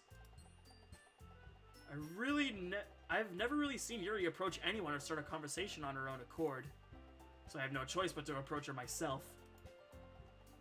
I stand up from my desk and sit in one next to her own. I didn't mean to bother you or anything. Relax, you didn't even do anything. But I could tell that you want to be alone with your thoughts. Alone with my thoughts? Since when were you an all-knowing being? Since when were you an all-knowing being? She chuckles. Well, it's something that I do a lot. So it wasn't hard for me to spot based on your posture and expression. Not that I was staring or anything. I didn't do anything creepy like that. In any case, I guess you were right. Diverse, may I ask you a question? If it's something I'm able to answer, sure. Sayori acted very strange all day today. And when you came in and talked to her over there in the corner, she suddenly changed back into her normal self. I see. Are you two perhaps involved? You mean as if we were dating, correct? What the? You mean as if we were dating, correct? No, I wasn't asking if you were... Breathe. The way you're getting all excited about is unneeded. Unneeded? That was my word, yes. Sarah and I are not dating. Yuri smiles shyly. Why do you ask? No reason. I was just curious. If I was a moron, I would have probably dismissed this easily without a second thought. She was either concerned about her friend's sudden attitude change, or she has a romantic interest with me. Or both. It could not be too far off. If you say so. I'm glad to see she's feeling better. She was just scared. Scared? What about? She said she heard some noises outside of her window. I simply assured her she had nothing to worry about. It was really kind of you to ease her mind like that. It can be hard when you don't have someone to do that. What? Don't tell me she's referring to herself. Is she crying for attention or being sincere? Because how I look at it, Yuri could be speaking from Of course I'm speaking generally. Some people just don't have someone around to console them. Yeah, I get where she's coming from. Even when I was younger, I didn't have Diverse. Do you have something special like that? Excuse me. Diverse, did you have someone special like that? This damn woman is reading my mind! By the look on your face, I guess it was hard for you as well. Okay, I'm not gonna lie. This is rather creepy. I'm usually the person to read someone else, but Yuri has turned it right around on me. Impressive props to this girl. I think I am growing to like her. Well, I guess I can say that you aren't far off. I don't really have anyone while I was younger. I'm really sorry to hear that. Say, Yuri, you weren't just referring to yourself in the analytical sense, were you? Yes. I see. Well, that gives us one more thing in common then.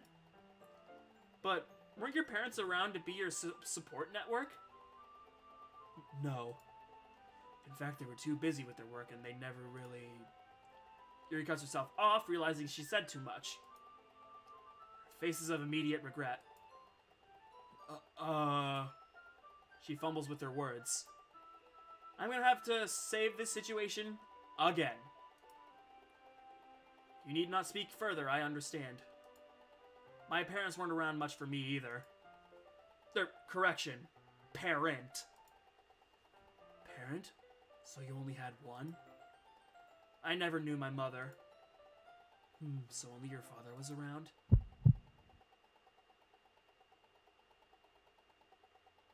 What? Okay, yeah. Diverse? My father? Don't get me started on my father.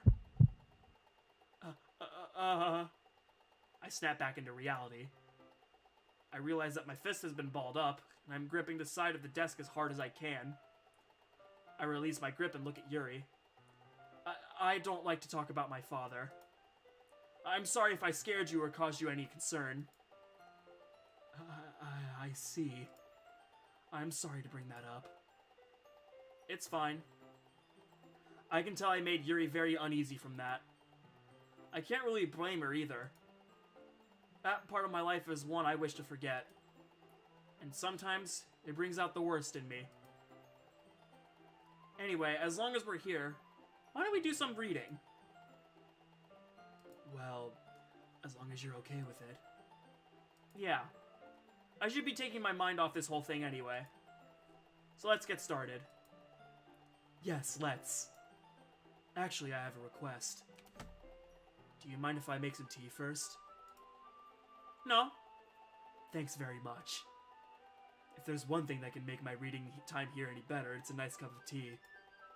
Not to mention for yourself as well. Yuri stands up and making her way to the closet.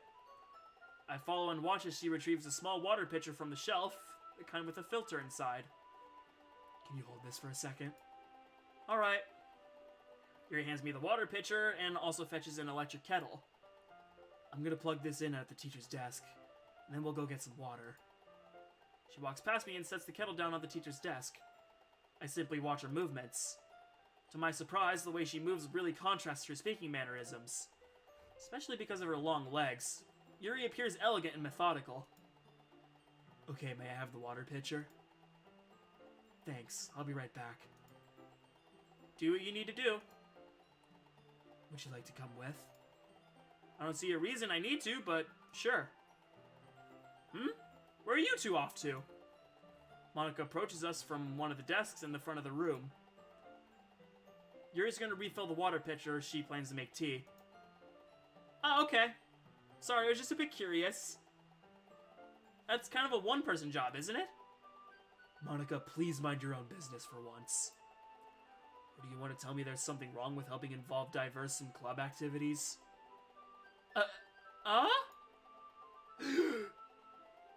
I suppose there's nothing wrong with that. Then let's go, Diverse. Once in the hallway, she suddenly puts her forehead against the wall. I spoke without thinking. How can I say something like that? You asserted yourself. Albeit, probably not in the correct way, but nonetheless you did. I'm so disappointed in myself. You probably hate me. Yuri... I lean against the wall and look towards the window. Hate is a very strong word. I don't believe it would be justifiable for me to hate you for telling someone off. You think so? I don't see any other reason why I would say it. Yuri still remains apprehensive. Look, let's just refill the water pitcher. There's no reason to sit here and dwell on something that was actually nothing. And it's something I actually despise doing. Okay. Yuri and I continue down the corridor until we reach a water fountain. She bends over to begin filling the pitcher, her hair flowing down with her upper torso. From my view, she doesn't look that bad. I can tell Yuri takes care of her body. But the way her thighs and her lower legs are lacking tone shows me that she doesn't run. Her musculature of both arms are rather low, so she must have a high metabolism. But that could just be due to the restrictive nature of these uniforms. Mine is loose, but not too loose. And I have noticed that the same uniform my female counterparts wear is tighter on the body. Almost finished, Diverse. Sorry to keep you waiting. This is hardly a wait. She chuckles. To my right, coming around the corner, are two male students. They both look at us. By us, I mean Yuri. Yuri's one of the taller girls in the school, so she has to bend over to reach the water fountain comfortably. I look at both of them, making sure to not break contact with them. They didn't notice at first, because they were looking at Yuri's position. But as they got closer, they noticed me staring at them. I move out of the way and let them pass, keeping my eyes focused. I guess I must have felt uneasy, because they quickened their pace and awkwardly tried to get away from us quicker than before. I crack a slight smirk. What's humoring you, Diverse? Oh, nothing. Those boys who passed me by were staring at your ass is all. My! Oh, my. So you found that funny? Not at all. I gave them my famous stare of death, and they moved right along quickly. They weren't looking after that. You're not mocking me, are you? Nope. Were you... No, I was not rubbernecking. It was the way I was standing, right? Well, you weren't standing. You were basically perpendicular to the ground. If I didn't have some respect, I would have easily been able to... If I didn't have some respect, I would have easily been able to see. Thank you. I don't know why you're thanking me for. Ready to head back? Yes, please. You must be in a good mood now. Is that so? Oh, crap. You must be in a good mood now. Is that so? I was letting it show, and you noticed. I was doing a bit of thinking, and I decided that I would try expressing myself a little bit more. It turns out it's not very hard for me to do. When it's around someone I am comfortable with. Is she referring to me? Diverse, I have another request. Do you mind if we sit on the floor today? Why's that? It's a little bit easier on my back. I could read with my back against the wall rather than bending over at my desk. It is a little odd, but I guess. I just have back pain fairly regularly, so I do my best to manage it. That a fact? It's most likely because your posture, right? Yeah, posture. The girl has larger breasts than the rest of her classmates. And it is common for girls with larger breasts to have difficulty maintaining the posture of reading at a desk. Even though I don't think Yuri Even though I don't think Yuri's are that detrimental, I still go along with it. Always hunched over like that while reading. Yes! I have terrible reading posture. So that's why we should sit on the floor. Fair enough. I'll go ahead and get the book.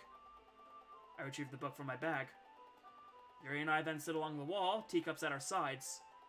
As if in sync, we assume the same reading position as last time, each holding one half of the book. I can't see too well. Yuri slides closer until her soldiers are touching. The soldiers are touching! Ah! Yuri slides closer until her shoulders are touching. I get a little surprised at the sudden movement, but I don't worry too much. She was someone I had bunked with at my old school. It would have broken a nose by now. Meanwhile, Yuri hasn't noticed a single thing. Did I read that right?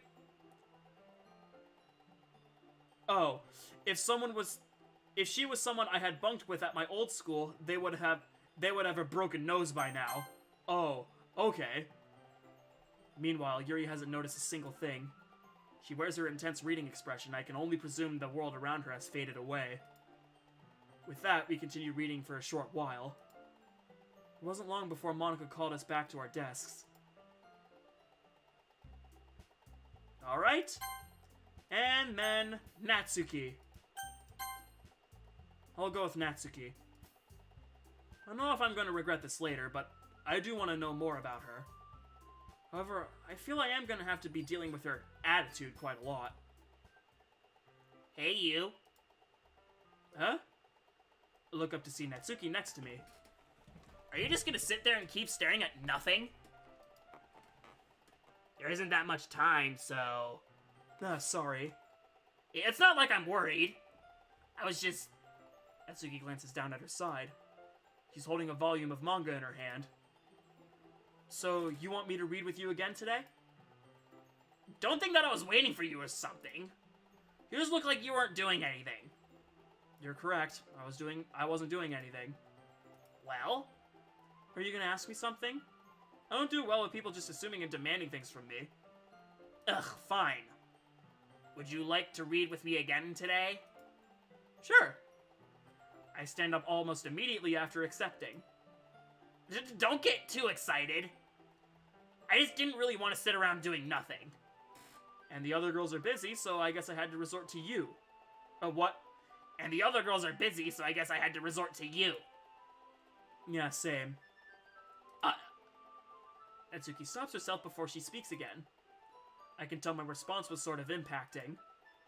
But what do I care? It's good every once in a while to give someone their taste of their own bitter tone. Are we going back to the wall again today? Where else would we go? A desk? A desk? That isn't fun! Alright. Natsuki grabs my sleeves and pulls me towards the same wall we sat at yesterday. Before we start... I noticed that Sayori was acting weird earlier, and it's not normal for her. As soon as you started talking to her, she went back to her normal self. What's your point? Are you and her dating? Not that I care or anything. No, we aren't dating. I only reassured her safety, that's all. Her safety? It seems serious. Don't worry about it, Natsuki. She was just scared. What are you, some kind of cop or something? Natsuki chuckles and smiles at her fictitious theory. I don't really have any type of response to her silliness, so I smile at her retort. You're too much of a dummy to be a cop. We gonna read or what? I try to change the subject. It's not like I'm a cop or anything, it just makes me uncomfortable. Duh, what else would we do? With that, Natsuki and I continue to read her manga together. I use this time to let myself relax, allowing her to assume leadership over our little operation. Every so often, she would laugh and point at a panel, explaining the comedy behind it. I would humor her by offering a fake chuckle that I had mastered over the years. Constant formality in awkward situations have taught me that. But seeing Natsuki in her natural state is comforting slightly. Which makes me wonder, Why she acts differently when no one else is around? It looks as if she is genuinely enjoying her time with me. I don't think it's that bad of a thing. What does this panel mean? I decide to continue her good time by engaging myself. Natsuki confidently begins to explain what is happening. Apparently one of the main characters is fumbling over some jockey guy she fancies. I can easily tell the similarities between Natsuki and this character. For example, they have the same hairstyle. I assume she got it from this manga. Along with the assumptions that she also picked up baking from this as well. To my surprise, Monica calls us to our desks, and I was a little dismayed by it. Alright, that's everyone. So, let me just go back to Sayori's route. And then skip all this. Skip, skip, skip, skip, skip. Alright. Save here. And, yep. Okay. This is where I'm gonna stop for today. I can tell that this is a really, really well put together multi-route. If the saves and load things are just like the base game, this is gonna be put. So far this has been pretty much the base game with a little bit of the same dialogue and some of the same stuff, but with a little bit of added action and more backstory behind the actual MC and stuff. This is cool so far. I like this. But anyway, I feel like this is a good time to end the live stream. So, I am going to, stop the live stream here. And then I'm gonna see you guys in the next video at this exact spot. Probably gonna continue Sayori's route. And, I'll come back to that. And, I feel like this is the beginning of the routes. I have a feeling, So anyway, I will see you guys in the next video. Bye-bye!